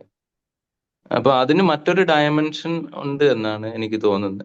ഒരുപക്ഷെ ഈ ഇത്തരത്തിലുള്ള ആളുകൾ അത് നമ്മൾ ഇന്നും നമ്മുടെ കമ്മ്യൂണിറ്റിയിൽ അല്ലെങ്കിൽ നമ്മുടെ ഒരു പള്ളിയിലായാൽ പോലും ഇങ്ങനെ ജനിക്കേണ്ടി വരുന്ന ഒരു കുഞ്ഞിന്റെ അല്ലെങ്കിൽ ഒരാളിന്റെ അവസ്ഥ ചിന്തിക്കുന്നതിനേക്കാൾ നമ്മൾ അതിന്റെ പാപം ചെയ്ത മറ്റൊരു വശത്തിലോട്ട് പോവുകയാണ്. അപ്പൊ അതിനേക്കാൾ കുറച്ചുകൂടെ അങ്ങനെ ഉള്ള ആളുകൾ ഇതിൽ നിന്ന് എക്സ്ക്ലൂഡ് ചെയ്യപ്പെടേണ്ട ആളുകളല്ല എന്നുകൂടെ അതിനൊരു തലമില്ലേ എന്നുള്ള, ഞാനിതൊരു കൗണ്ടർ ഇതായിട്ട് പറയുന്നതല്ല. എന്നാൽ അതിനേക്കാൾ ആ ഒരു ഇതിനെക്കുറിച്ച് പറയുന്നതിനേക്കാൾ അപ്പുറം ഇപ്പോ അത്തരത്തിൽ വന്ന മനുഷ്യർ അവരുടെ ജീവിത അനുഭവം എന്തായിരിക്കും എന്നുള്ളത് ആ ഒരു ചിന്തയിലോട്ട് പോകുമ്പോൾ കുറച്ചുകൂടെ അതിന് വ്യത്യസ്ത ഒരു തലം ഉണ്ടാകത്തില്ല എന്നുള്ളത്. മറ്റാർക്കെങ്കിലും ചോദ്യങ്ങൾ ചോദിക്കാനുണ്ടോ? ദയവായിട്ട് നിങ്ങൾ ഹാൻഡ് റൈസ് ചെയ്യാം. എബ്രഹാം മാത്യു അങ്കിൾ സംസാരിക്കാം. വളരെ നന്നായിട്ട് അതിനെപ്പറ്റി എല്ലാം പറഞ്ഞു. എനിക്കൊരു സംശയമൊന്ന് ഞാൻ ചോദിച്ചോട്ടെ. അതായത് ഇതിൻ്റെ അകത്ത് ജോസഫിൻ്റെ തലമുറയെ പറ്റിയാണ് പറയുന്നത്. യേശുക്രിസ്തുവിൻ്റെ വംശാവലിയായിട്ട് പറയുമ്പോൾ ആക്ച്വലി പറയുമ്പോൾ മറിയത്തിൻ്റെ തലമുറയെ പറ്റി ഒന്നും പറയുന്നില്ല. വിശുദ്ധ മറിയമാണ് യേശുക്രിസ്തുവിനെ ജനിപ്പിച്ചത്. ജോസഫിൻ്റെ അവിടെ ഒരു പാർട്ട് ഉണ്ടെന്നുള്ളതേ ഉള്ളൂ. അപ്പം ഈ മറിയയുടെ വംശാവലിയെ അല്ലയോ നമ്മൾ കൂടുതലായിട്ട് മനസ്സിലാക്കേണ്ടത്. ഞാൻ ഇവിടെ പറയാൻ ശ്രമിച്ച ഒരു കാര്യവും ഈ വംശാവലിക്കൊക്കെ അതീതനായിട്ടുള്ള ഒരു യേശുവിനെ കുറിച്ച് പറയാന് മത്തായിയുടെ ഒരു വിവരണവും വംശാവലികൾക്കുള്ളിൽ ഒരുപക്ഷെ നമ്മുടെ ഒരു പല കുടുംബ ചരിത്രങ്ങളും ചെന്ന് ചേരുന്നത് എവിടെയാണ്? അത് പറയുമ്പോൾ ഉള്ള ഒരു അതിലൊരു സ്ത്രീയുടെയും പേര് ഒരിടത്തും കണ്ടിട്ടില്ല. അത് പരമ്പരാഗതമായിട്ട് അങ്ങനെ തന്നെയാണ് നിൽക്കുന്നത്. എന്നാൽ അതിൽ നിന്ന് വ്യത്യസ്തമായിട്ടൊരു കാര്യം മത്തായി നമുക്ക് കാണിച്ചു തരുന്നു എന്നുള്ളത്. മറിയയിൽ യേശു ജനിച്ചു എന്ന് പറയുമ്പോൾ തന്നെ നമുക്ക് അങ്ങനെ ചിന്തിക്കാൻ പോലും പറ്റുന്നില്ല എന്നുള്ള ഒരു ലോകത്തിലാണ് നമ്മൾ ഇപ്പോഴും നിൽക്കുന്നത്. അവിടെ നിൽക്കുമ്പോൾ ഈ ആ ഒരു ചിന്തയിലോട്ട് ഡൈവേർട്ട് ചെയ്യണം എന്നുള്ളതാണ് എൻ്റെ ഒരു ഞാൻ പറയാനായിട്ട് ശ്രമിച്ചത്. അതിനൊക്കെ അതീതമായിട്ട് ഉള്ള ഒരു ക്രിസ്തുവിനെ പ്രസന്റ് ചെയ്യാൻ ശ്രമിക്കുന്നു എന്നുള്ളതാണ് ഞാൻ പറഞ്ഞത്. അതെ, ദൃശ്യമായിട്ടുള്ള യേശുക്രിസ്തുവിന്റെ ജനനത്തെ പറ്റിയാ പറയുന്നത്. പക്ഷേ യേശുക്രിസ്തുവിനെ പറ്റി ഇമ്മാനുവൽ എന്നുള്ളത് പണ്ട് പറയുന്നില്ലയോ പ്രവാചകന്മാര് തന്നെ. അപ്പോൾ ഇതൊരു ദൃശ്യമായിട്ടുള്ള യേശുക്രിസ്തുവിനെ മാത്രമേ അവിടെ പറയുന്നുള്ളൂ. അതിനു മുമ്പേ തന്നെ യേശുക്രിസ്തുവിനെ പറ്റി പറയുന്നുണ്ട്, അല്ലയോ? ഉണ്ട്, പ്രവാചക പുസ്തകങ്ങൾ അങ്ങനെ ഇതുമായിട്ട് കണക്ട് ചെയ്ത് തന്നെ പറയുന്നുണ്ട്. സക്കരിയാവും യെശയ്യാവും ഒക്കെ പറയുന്നു. ഓക്കെ, മറ്റാർക്കെന്തെങ്കിലും ചോദ്യങ്ങളുണ്ടോ? നമുക്ക് സമയബന്ധിതമായിട്ട് പൂർത്തീകരിക്കണമല്ലോ. ആർക്കെങ്കിലും ചോദിക്കാറുണ്ടെങ്കിൽ ദയവായിട്ട് ചോദിക്കാം. ഓക്കെ, നമ്മുടെ ജോർജ് യോഹന്നാൻ സാറ്. ആരാ ഇപ്പം സംസാരിക്കാൻ ശ്രമിച്ചത്? എനിക്ക് ചോദിക്കാനുള്ളത്, യേശു ക്രിസ്തുവിന്റെ വംശാവലി ഏതാണ്? 49 അതോ 50 കറക്റ്റ് ആയിട്ട് യേശു ക്രിസ്തുവിന്റെ വംശാവലി? ഇത് നമുക്ക് 42 വരെയുള്ള കിട്ടുന്നുള്ളൂ. ബാക്കി എന്താണെന്നൊന്ന് പറഞ്ഞാൽ നല്ലായിരുന്നു. ജോൺ മാത്യു ആണ് ചോദിച്ചത്. കേട്ടില്ല? കേൾക്കാം. ഇതില് അത്രയും ഇതിൽ പറയുന്നുള്ളൂ. ആ ഒരു കാര്യത്തിൽ 42 ഇതായിട്ടേ പറയുന്നുള്ളൂ. അല്ല, യേശു ക്രിസ്തു ഒരു സകലത്തിന്റെയും പൂർണ്ണതയിലോട്ടല്ലേ വരുന്നത്? ഒരു 50 ഫുൾനെസ് ആ രീതിയിലാണ് ചോദിച്ചേ. നമുക്ക് അങ്ങനെ ഓക്കെ. ഇപ്പൊ ജോർജ് യോഹന്നാൻ സാർ ചോദിക്കും, എനിക്ക് തോന്നുന്നു. അതിനുശേഷം അത്യാലച്ചൻ എന്തോ പറയണോന്ന് എനിക്ക് തോന്നുന്നു. ജോർജ് യോഹന്നാൻ സാറിന്റെ ചോദ്യോടെ ചോദിച്ചതിന് ശേഷം അത്യാലച്ചൻ എന്തെങ്കിലും പറയാനുണ്ടെങ്കിൽ അത് പറയാം. എനിക്ക് ചോദ്യമായിട്ട് ചോദിക്കാനില്ല. എനിക്ക് അച്ഛൻ്റെ ക്ലാസ് ഏറ്റവും ഇഷ്ടപ്പെട്ടു. ഇപ്പം 1-2 കാര്യം പലരും ചോദിക്കുന്ന ഒരു ചോദ്യം ഞാൻ മനസ്സിലാക്കുന്നത്, ഈ വേദപുസ്തകത്തിന്റെ വെളിച്ചത്തിൽ എനിക്ക് തോന്നുന്നത്, എല്ലാവരും തള്ളിക്കളയുന്ന രീതി ദൈവം സ്വീകരിക്കുന്നു. എല്ലാവർക്കും അസ്വീകാര്യമായത് കർത്താവ് സ്വീകാര്യമായി സ്വീകരിക്കുന്നു. പിന്നീട് എല്ലാ കണക്കുകളും തെറ്റിക്കുന്ന കണക്ക് കർത്താവിൻ്റെ സന്നിധിയിൽ കണക്കായി വരുന്നു. ഇതാണ് ഞാൻ വേദപുസ്തകത്തിൽ മനസ്സിലാക്കുന്നതും പഠിക്കുന്നതുമായ ഒരു കാര്യം. അച്ഛനോട് അത് ഞാൻ ഷെയർ ചെയ്യുന്നതേ ഉള്ളൂ. Thank you. ഓക്കെ, അത്യാലച്ചൻ എന്തെങ്കിലും കൂട്ടിച്ചേർക്കാനോ? അലക്സ് അച്ഛൻ്റെ ഈ ഒരു റീഡിങ് ഞാൻ വളരെ അപ്രിഷിയേറ്റ് ചെയ്യുന്നുണ്ട്. യേശുക്രിസ്തുവിന്റെ കുറിച്ചുള്ളതായ ഫാക്ട്സ് പറഞ്ഞാൽ, ചരിത്രം എന്ന് പറയുമ്പോൾ നമ്മൾ പലപ്പോഴും ആ രീതിയിൽ എന്താണ് ഫാക്ട് എന്നുള്ളത് ചിന്തിക്കാനായിട്ട് ശ്രമിക്കും. പക്ഷെ അച്ഛനാ ആദ്യം പറഞ്ഞത് വളരെ വാസ്തവമാണ്. ഈ ചരിത്രം എഴുതുമ്പോൾ തന്നെ ഈ എഴുതുന്ന ആളിന്റെ ചില സങ്കല്പങ്ങളും പെർസ്പെക്റ്റീവ്സും എല്ലാം അതിനകത്ത് വരും. അപ്പൊ ആ രീതിയിൽ ചിന്തിച്ചു കഴിഞ്ഞാൽ വേദപുസ്തകത്തിലെ സ്വാഭാവികമായിട്ടും നമുക്ക് പെട്ടെന്ന് വായിച്ചാൽ വരുന്നതായിട്ടുള്ള പല പ്രശ്നങ്ങൾക്കും ഒരു പരിഹാരവുമാകും. പ്രത്യേകിച്ച് ഈ ജീനിയോളജിയെ സംബന്ധിച്ച് ഇത് ലിറ്ററലായിട്ടൊക്കെ അങ്ങോട്ട് എടുത്ത് ഇതാണ് ഫാക്ട് എന്ന് പറഞ്ഞ് അങ്ങോട്ട് ബെയർ ഫാക്ട്സ് ആ രീതിയിൽ പോയാല് മത്തായിയുടെ സുവിശേഷത്തിലെ വംശാവലിയും ലൂക്കോസിലെയും തമ്മിലുള്ള വ്യത്യാസം എന്ത്, ഇങ്ങനെയൊക്കെ ഉള്ളതായ പല പ്രശ്നങ്ങൾ വരും. അതുകൊണ്ട് that's A kind of an answer, ശരിയായിട്ടുള്ള ഒരു ആൻസർ തന്നെയാണ് എന്ന് ഞാൻ വിശ്വസിക്കുന്നു. ആ വിധത്തിൽ വേദപുസ്തകത്തിന്റെ അല്ലെ റൈറ്റേഴ്സ് പ്രസന്റ് ചെയ്തതായ വിവരണങ്ങളൊക്കെ നമ്മൾ മനസ്സിലാക്കേണ്ടത് ആവശ്യമാണ്. വംശാവലിക്ക് അതീതനായ യേശുക്രിസ്തു എന്ന വിധത്തിലുള്ള ആ ഒരു എംഫസിസിലൂടെ ഇതിനെ കണ്ടതിലും വളരെ സന്തോഷമുണ്ട് എനിക്ക്. കാരണം യേശു മനുഷ്യനും ദൈവവുമാണ്. അപ്പം എങ്ങനെ മനുഷ്യനാണെങ്കിൽ ദൈവമല്ല, ദൈവമാണെങ്കിൽ മനുഷ്യനല്ലേ എന്നുള്ളതായ ചിന്ത ആണ് സാധാരണയായിട്ട് വരാറുള്ളത്. അതുകൊണ്ട് ഇത് ആദിമ നൂറ്റാണ്ടുകളിലെ വലിയ ഒരു വാദവിഷയമായിരുന്നു നമുക്കെല്ലാം അറിയാം. അപ്പോഴ് ഈ വിധത്തില് ഏതോ ഒരു ചെറിയ കാലഘട്ടത്തില് അല്ലെങ്കിൽ ഒരു യഹൂദ ജനത്തിന്റെ മാത്രമായിട്ടുള്ള ഒരവകാശം, അല്ലെങ്കിൽ ആ കുടുംബത്തിൽപ്പെട്ട ജാതിയിൽപ്പെട്ട ഒരാളാണെന്നുള്ളതല്ല, അതിനതീതനായ ഒരു യേശുക്രിസ്തു ആണെന്നുള്ള ആ വിധത്തിലുള്ള ഒരു എംഫസിസ് അപ്പൊ ഒക്കെ എനിക്ക് ഇഷ്ടപ്പെട്ടു. ഞാൻ അതുകൊണ്ട് I have only words of appreciation generally.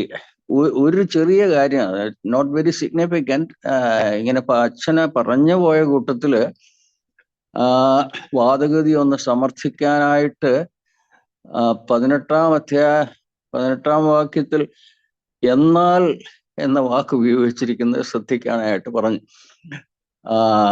പക്ഷെ അതപ്പോ നമുക്ക് പെട്ടെന്ന് അതിൽ നിന്ന് കിട്ടുന്ന ഒരു ധാരണ, അതിന്റെ ഇംഗ്ലീഷില് ബട്ട് എന്ന് പറഞ്ഞാൽ ഏതാണ്ട് ഒരു ഇതുവരെ പറഞ്ഞു വന്നതിൽ നിന്ന് വ്യത്യസ്തമായ ഒരു കാര്യം എന്നാൽ എന്ന് പറയുന്നത് പോലെ തോന്നും.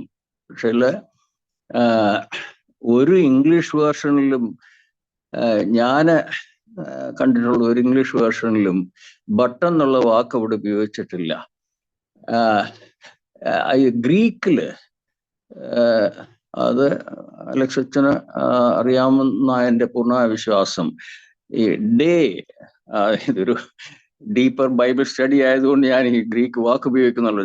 DE എന്ന് ഇംഗ്ലീഷിൽ പറയത്തക്കണ്ട് ഡേ, അത് മിക്കവാറും രണ്ടാമത്തെ ഒരു വാക്കായിട്ടാണ് വരുന്നത്. അതിന് വലിയ എംഫസിസ് ഒന്നുമില്ല.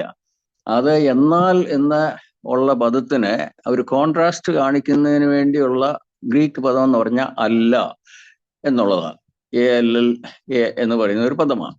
അപ്പം ഇത് ഇംഗ്ലീഷ് ഏത് പരിഭാഷ നോക്കിക്കഴിഞ്ഞാലും but this is the way എന്നോ യേശുവിൻ്റെ ഇങ്ങനെ ആയിരുന്നു എന്ന് പറയത്തക്കവണ്ണം അങ്ങനെ ബട്ടല്ല ഉപയോഗിച്ചിരിക്കുന്നത്. നൗ പല ഇംഗ്ലീഷ് വേർഷൻസിലും ആ പദമേ അങ്ങ് വിട്ടുകളഞ്ഞിരിക്കുക. അത്രയ്ക്കൊരു പ്രാധാന്യമേ ഉള്ളൂ ആ ഒരു ചെറിയ പാർട്ടിക്കിളിന് എന്ന് പറഞ്ഞത്. പക്ഷെ മറ്റ് കാര്യങ്ങളൊക്കെ പറഞ്ഞതെല്ലാം അതിൻ്റെ ആ ഒരു പോക്കും വാദഗതിയും എല്ലാം അതിനോട് അങ്ങനെ ചേർത്ത് പറയാനായിട്ട് ആണ്. മലയാളത്തിലെ എന്നാൽ എന്നുള്ളത് ഉപയോഗിച്ചെങ്കിൽ അതിനത്രമാത്രം പ്രാധാന്യമില്ല എന്ന് മാത്രം പറയുകയാണ്. അതുപോലെ മലയാളത്തിലെ മറ്റ് വേർഷൻസിലും എന്നാൽ എന്നുള്ള പദമല്ല ഉപയോഗിച്ചിരിക്കുന്ന പലതിലും.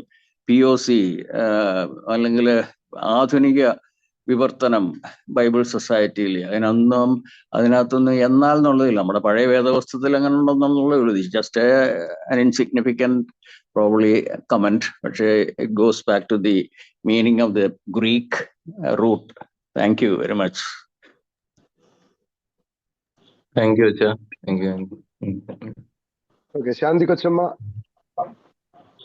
അച്ഛാ താങ്ക് യു. ഞാൻ ജസ്റ്റ് 2 കാര്യം പറയാൻ വേണ്ടി മാത്രം, അല്ലാതെ ചോദ്യങ്ങളല്ല. ഒന്ന്, ഇന്ന് കാലത്തിനനുസരിച്ച് വേദപുസ്തകത്തിന്റെ ഒരു റീറീഡിങ് നടക്കേണ്ടതിന്റെ ആവശ്യകത വളരെയാണ്. അപ്പൊ അങ്ങനെ വരുമ്പോൾ ഈ ഒരു ഉദ്യമത്തെ ഞാൻ അഭിനന്ദിക്കുന്നു, ശ്ലാഘിക്കുന്നു. അപ്പൊ അതാണ് ഒന്നാമത്തെ കാര്യം. ഈ ഒരു ഇനീഷ്യേറ്റീവ് വളരെയധികം ആളുകൾ ഒരുമിച്ച് വന്ന് അറ്റ്ലീസ്റ്റ് 100 പേരെങ്കിലും ചേർന്ന് വന്ന്, അല്ലെങ്കിൽ കുറച്ച് ആളുകളെങ്കിലും എല്ലാ ആഴ്ചയും ചേർന്ന് വന്നോ അല്ലെങ്കിൽ ഈ ഒരു ഇടവേളകളിൽ ചേർന്ന് വന്ന് പഠിക്കാൻ, വേദപുസ്തകം പഠിക്കാൻ ഒരവസരമാകട്ടെ എന്നുള്ളത് സന്തോഷത്തോടെ അതിനെ ഞാൻ അപ്രീഷിയേറ്റ് ചെയ്യുന്നു.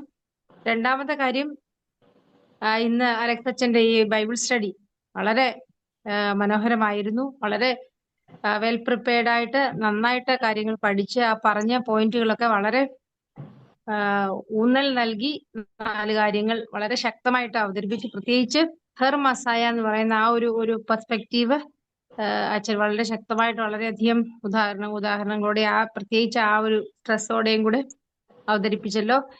അച്ഛാ വളരെ നന്നായിരുന്നു, വളരെ സന്തോഷം. നമ്മുടെ ഇപ്പോൾ ബെന്നി പരിമളം വോട്ട് ഓഫ് താങ്ക്സ് പറയുന്നതാണ്. ദൈവനാമത്തിന് മഹത്വം ഉണ്ടായിരിക്കട്ടെ. ബഹുമാനപ്പെട്ട D. സുനിലച്ചൻ, ഇന്നത്തെ നമ്മുടെ ബൈബിൾ സ്റ്റഡിക്ക് നേതൃത്വം നൽകിയ ബഹുമാനപ്പെട്ട അലക്സ് എ മൈലച്ചുലച്ചൻ, ബഹുമാനപ്പെട്ട മറ്റ് വൈദികരെ, ബോധനയുടെ സ്നേഹിതരെ, ഇന്ന് നമ്മുടെ ബോധനയുടെ ബൈബിൾ സ്റ്റഡി ഇന്ന് ആരംഭിച്ചിരിക്കുകയാണല്ലോ. അതിനെ ഓർത്ത് ഞാൻ ദൈവത്തെ സ്തുതിക്കുന്നു. ഇതിൻ്റെ ആരംഭവും എന്തിനാണ് ബോധന ഇവിടെ ഗ്രൂപ്പ് ഉണ്ടാക്കിയതിനെ പറ്റിയിട്ടൊക്കെ ബഹുമാനപ്പെട്ട ഡി സുനിലച്ചൻ പ്രാരംഭമായി പറഞ്ഞല്ലോ.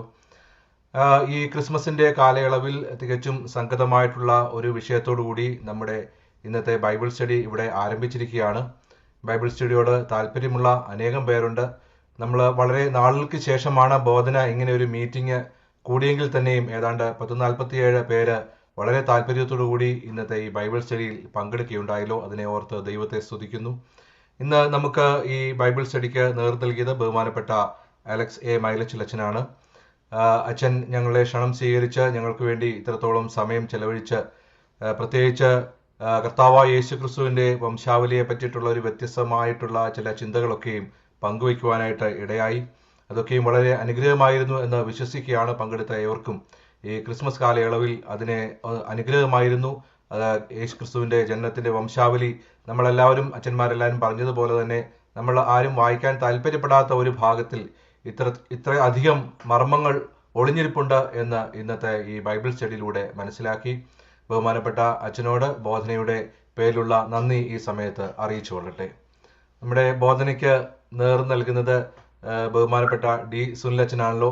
പ്രത്യേകിച്ച് ബൈബിൾ സ്റ്റഡിയുടെ കാര്യം പറയുകയാണെങ്കിൽ വളരെയധികം അച്ഛന് താല്പര്യമുള്ള ഒരു മേഖലയാണ് ബൈബിൾ സ്റ്റഡി എന്ന് പറയുന്നത്. അച്ഛൻ ശ്രീകാര്യം ബെഥേൽ മാർത്തോമ ഇടവകയുടെ വികാരിയായിരുന്നപ്പോൾ വളരെ നല്ല രീതിയിൽ കോവിഡ് സമയത്ത് ആയിരുന്നപ്പോൾ ഓൺലൈനായിട്ടും അല്ലാതെയും ബൈബിൾ സ്റ്റഡി പ്രത്യേകിച്ച് താല്പര്യമെടുത്ത് പഠിപ്പിക്കുന്നത് മനസ്സിലാക്കുവാനും ഞാൻ ഇതിൽ പങ്കെടുക്കുവാനും എനിക്ക് സാധിച്ചിട്ടുണ്ട്. പ്രത്യേകിച്ച് പുതിയ നിയമത്തിലെ ഉപമകളെ പറ്റിയിട്ടൊക്കെയും വളരെ വിശദമായിട്ട് അച്ഛൻ്റെ സീരിയസ് ആയിട്ടുള്ള ബൈബിൾ സ്റ്റഡിയൊക്കെ ഉണ്ടായിരുന്നു. അതുകൊണ്ട് ആ ഒരു രീതി കൊണ്ടാണ് അച്ഛൻ ഈ ബൈബിൾ സ്റ്റഡിക്ക് ഇത്രയധികം പ്രാധാന്യം നൽകുന്നത്. ബഹുമാനപ്പെട്ട അച്ഛൻ ഈ ബൈബിൾ സ്റ്റഡിക്ക് ഇപ്രകാരം നേതൃത്വം നൽകുന്നതിനെ ഓർത്ത് ഞാൻ ദൈവത്തെ സ്തുതിക്കുകയാണ്. ബഹുമാനപ്പെട്ട ഡി സുനിലച്ചനോടുള്ള നന്ദി ഈ സമയത്ത് അറിയിച്ചു കൊള്ളട്ടെ. ഇന്ന് ഈ ബോധനയുടെ ഈ മീറ്റിങ്ങിൽ നമുക്ക് ഒത്തിരി അച്ഛന്മാർ പങ്കെടുക്കുകയുണ്ടായി. ബഹുമാനപ്പെട്ട ജി വർഗീസ് അച്ഛൻ, അതുപോലെ തന്നെ എബ്രഹാം അത്യാലി അച്ഛൻ, റവറൻ ജെറി ജോൺ അച്ഛൻ, അതുപോലെ തന്നെ എച്ച് പ്രമോദ് അച്ഛൻ, റവറൻ ജുബിൻ വർഗീസ് അച്ഛൻ, കെ എബ്രഹാം അച്ഛൻ, അങ്ങനെ ഒത്തിരി അച്ഛന്മാരെ നമ്മളുടെ ഈ ബൈബിൾ സ്റ്റഡിയിൽ വളരെ താല്പര്യത്തോടു കൂടി പങ്കെടുക്കുകയുണ്ടായി. ബഹുമാനപ്പെട്ട എല്ലാ അച്ഛന്മാരോടുമുള്ള നന്ദി ഈ സമയത്ത് അറിയിച്ചു കൊള്ളട്ടെ. ഇതിന് ശേഷം നടന്ന നമ്മളുടെ ചർച്ചകൾക്കും അതുപോലെ തന്നെ ചോദ്യങ്ങൾ ചോദിക്കാനായിട്ടൊക്കെയും വളരെ താല്പര്യത്തോടു കൂടി ഓരോരുത്തരും പങ്കെടുക്കുകയുണ്ടായല്ലോ. അവരോടെല്ലാവരോടുമുള്ള നന്ദി ഈ സമയത്ത് അറിയിച്ചുകൊള്ളുന്നു. അതുപോലെ തന്നെ നമുക്ക് ഇന്നത്തെ ഈ സൂം പ്രൊവൈഡ് ചെയ്തത് ശ്രീ ഷാജി ലൂക്കോസ് ആണ്. ഷാജി ലൂക്കോസിനോടുള്ള നന്ദി അറിയിച്ചുകൊള്ളുന്നു. പ്രാരംഭ പ്രാർത്ഥനയ്ക്ക് നേതൃത്വം നൽകിയ ബഹുമാനപ്പെട്ട ജെറി ജോണച്ചനോട് ഉള്ള നന്ദി അറിയിച്ചുകൊള്ളുന്നു. അതുപോലെ തന്നെ സമാപന പ്രാർത്ഥന നടത്തുന്ന അച്ഛന്മാരോടും ഉള്ള നന്ദി ഈ സമയത്ത് അറിയിച്ചുകൊള്ളട്ടെ. ഈ ബൈബിൾ സ്റ്റഡി ഇന്നിവിടെ ആരംഭിച്ചാണല്ലോ, ഇത് മുടങ്ങാതെ തന്നെ വളരെ താല്പര്യത്തോടു കൂടി മുൻപോട്ട് പോകും എന്ന് ഈ സമയത്ത് പറയുവാനായിട്ട് ഞാൻ ആഗ്രഹിക്കുകയാണ്. ഇന്ന് ഈ മീറ്റിംഗിൽ പങ്കെടുത്ത ബോധനയുടെ എല്ലാ സ്നേഹിതന്മാരോടുമുള്ള, പ്രത്യേകിച്ച് ലോകത്തിൻ്റെ വിവിധ ഭാഗങ്ങളിൽ വിവിധ ടൈം സോണിലായിരിക്കുന്ന നിങ്ങളോടെല്ലാവരോടും നന്ദിയുണ്ട്. ബോധനയുടെ പേരിലുള്ള നന്ദി ഈ സമയത്ത് അറിയിച്ചുകൊള്ളുന്നു. എല്ലാവരെയും ദൈവം അനുഗ്രഹിക്കട്ടെ എന്ന് പ്രാർത്ഥിച്ചുകൊണ്ട് ഞാൻ എൻ്റെ കർത്തവ്യത്തിൽ നിന്ന് വിരമിക്കുന്നു. ഡോക്ടർ ജി വർഗീസ് അച്ഛൻ സമാപന പ്രാർത്ഥനയ്ക്ക് നേതൃത്വം നൽകും. പ്രിയപ്പെട്ട ഡോക്ടർ എബ്രഹാം അത്യാൽ അച്ഛൻ ആശീർവാദം പറഞ്ഞ് നമ്മുടെ ഈ സെഷൻ അവസാനിപ്പിക്കും. നമുക്ക് പ്രാർത്ഥിക്കാം. സ്വർഗീയ പിതാവേ, അവിടുന്ന് ഞങ്ങളെ സ്നേഹിക്കുന്ന ദൈവവും കരുതുന്ന ദൈവവുമാകിയാൽ നന്ദിയോടെ സ്തോത്രം. ക്രിസ്തുമസ് ഞങ്ങളോട് അറിയിക്കുന്ന സന്ദേശം എന്താകുന്നു എന്ന് വിശുദ്ധ മത്തായിയുടെ സുവിശേഷത്തിന്റെ ആദ്യ അധ്യായത്തെ അധികരിച്ച് അലക്സച്ചനിലൂടെ കേൾപ്പാൻ ഞങ്ങൾക്ക് തന്ന അനുഭവത്തിനായി സ്തോത്രം. പ്രതിസ്മൃതികളുടെ ജഡധാരണമാണ് ക്രിസ്തുമസ് എന്ന് പ്രിയദാസനിലൂടെ ഞങ്ങളെ ഓർമ്മിപ്പിച്ചല്ലോ. സാമാന്യമായി ഞങ്ങൾ മനസ്സിലാക്കിയിരിക്കുന്നതിനപ്പുറമാണ് ക്രിസ്തുമസിന്റെ അനുഭവം എന്ന് ഞങ്ങളെ ഓർമ്മിപ്പിച്ചുവല്ലോ. നന്ദിയോടെ സ്തോത്രം. ഞങ്ങളുടെ ചിന്തകളെ ഉണർത്തുവാൻ പ്രിയദാസനെ അവിടുന്ന് കാര്യങ്ങൾ ഉപയോഗിച്ചതിനാൽ ഞങ്ങൾ തിരുനാമത്തെ വാഴ്ത്തുന്നു.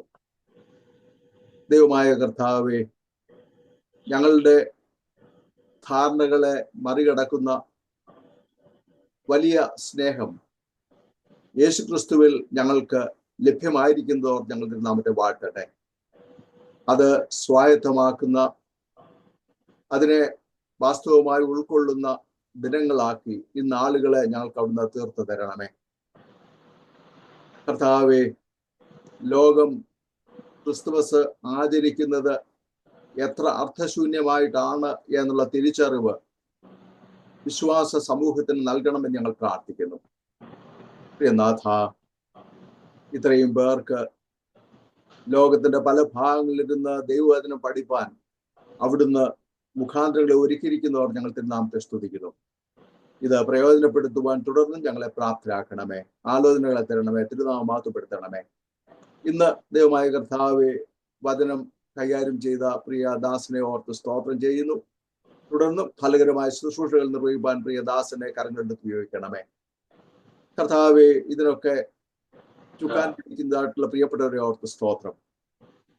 പ്രിയനാഥ, ദർശനത്തോട് അനുസരണം കാണിച്ച് മുന്നോട്ട് പോകുവാൻ എല്ലാവർക്കും ഇടയായി തീരണമേ.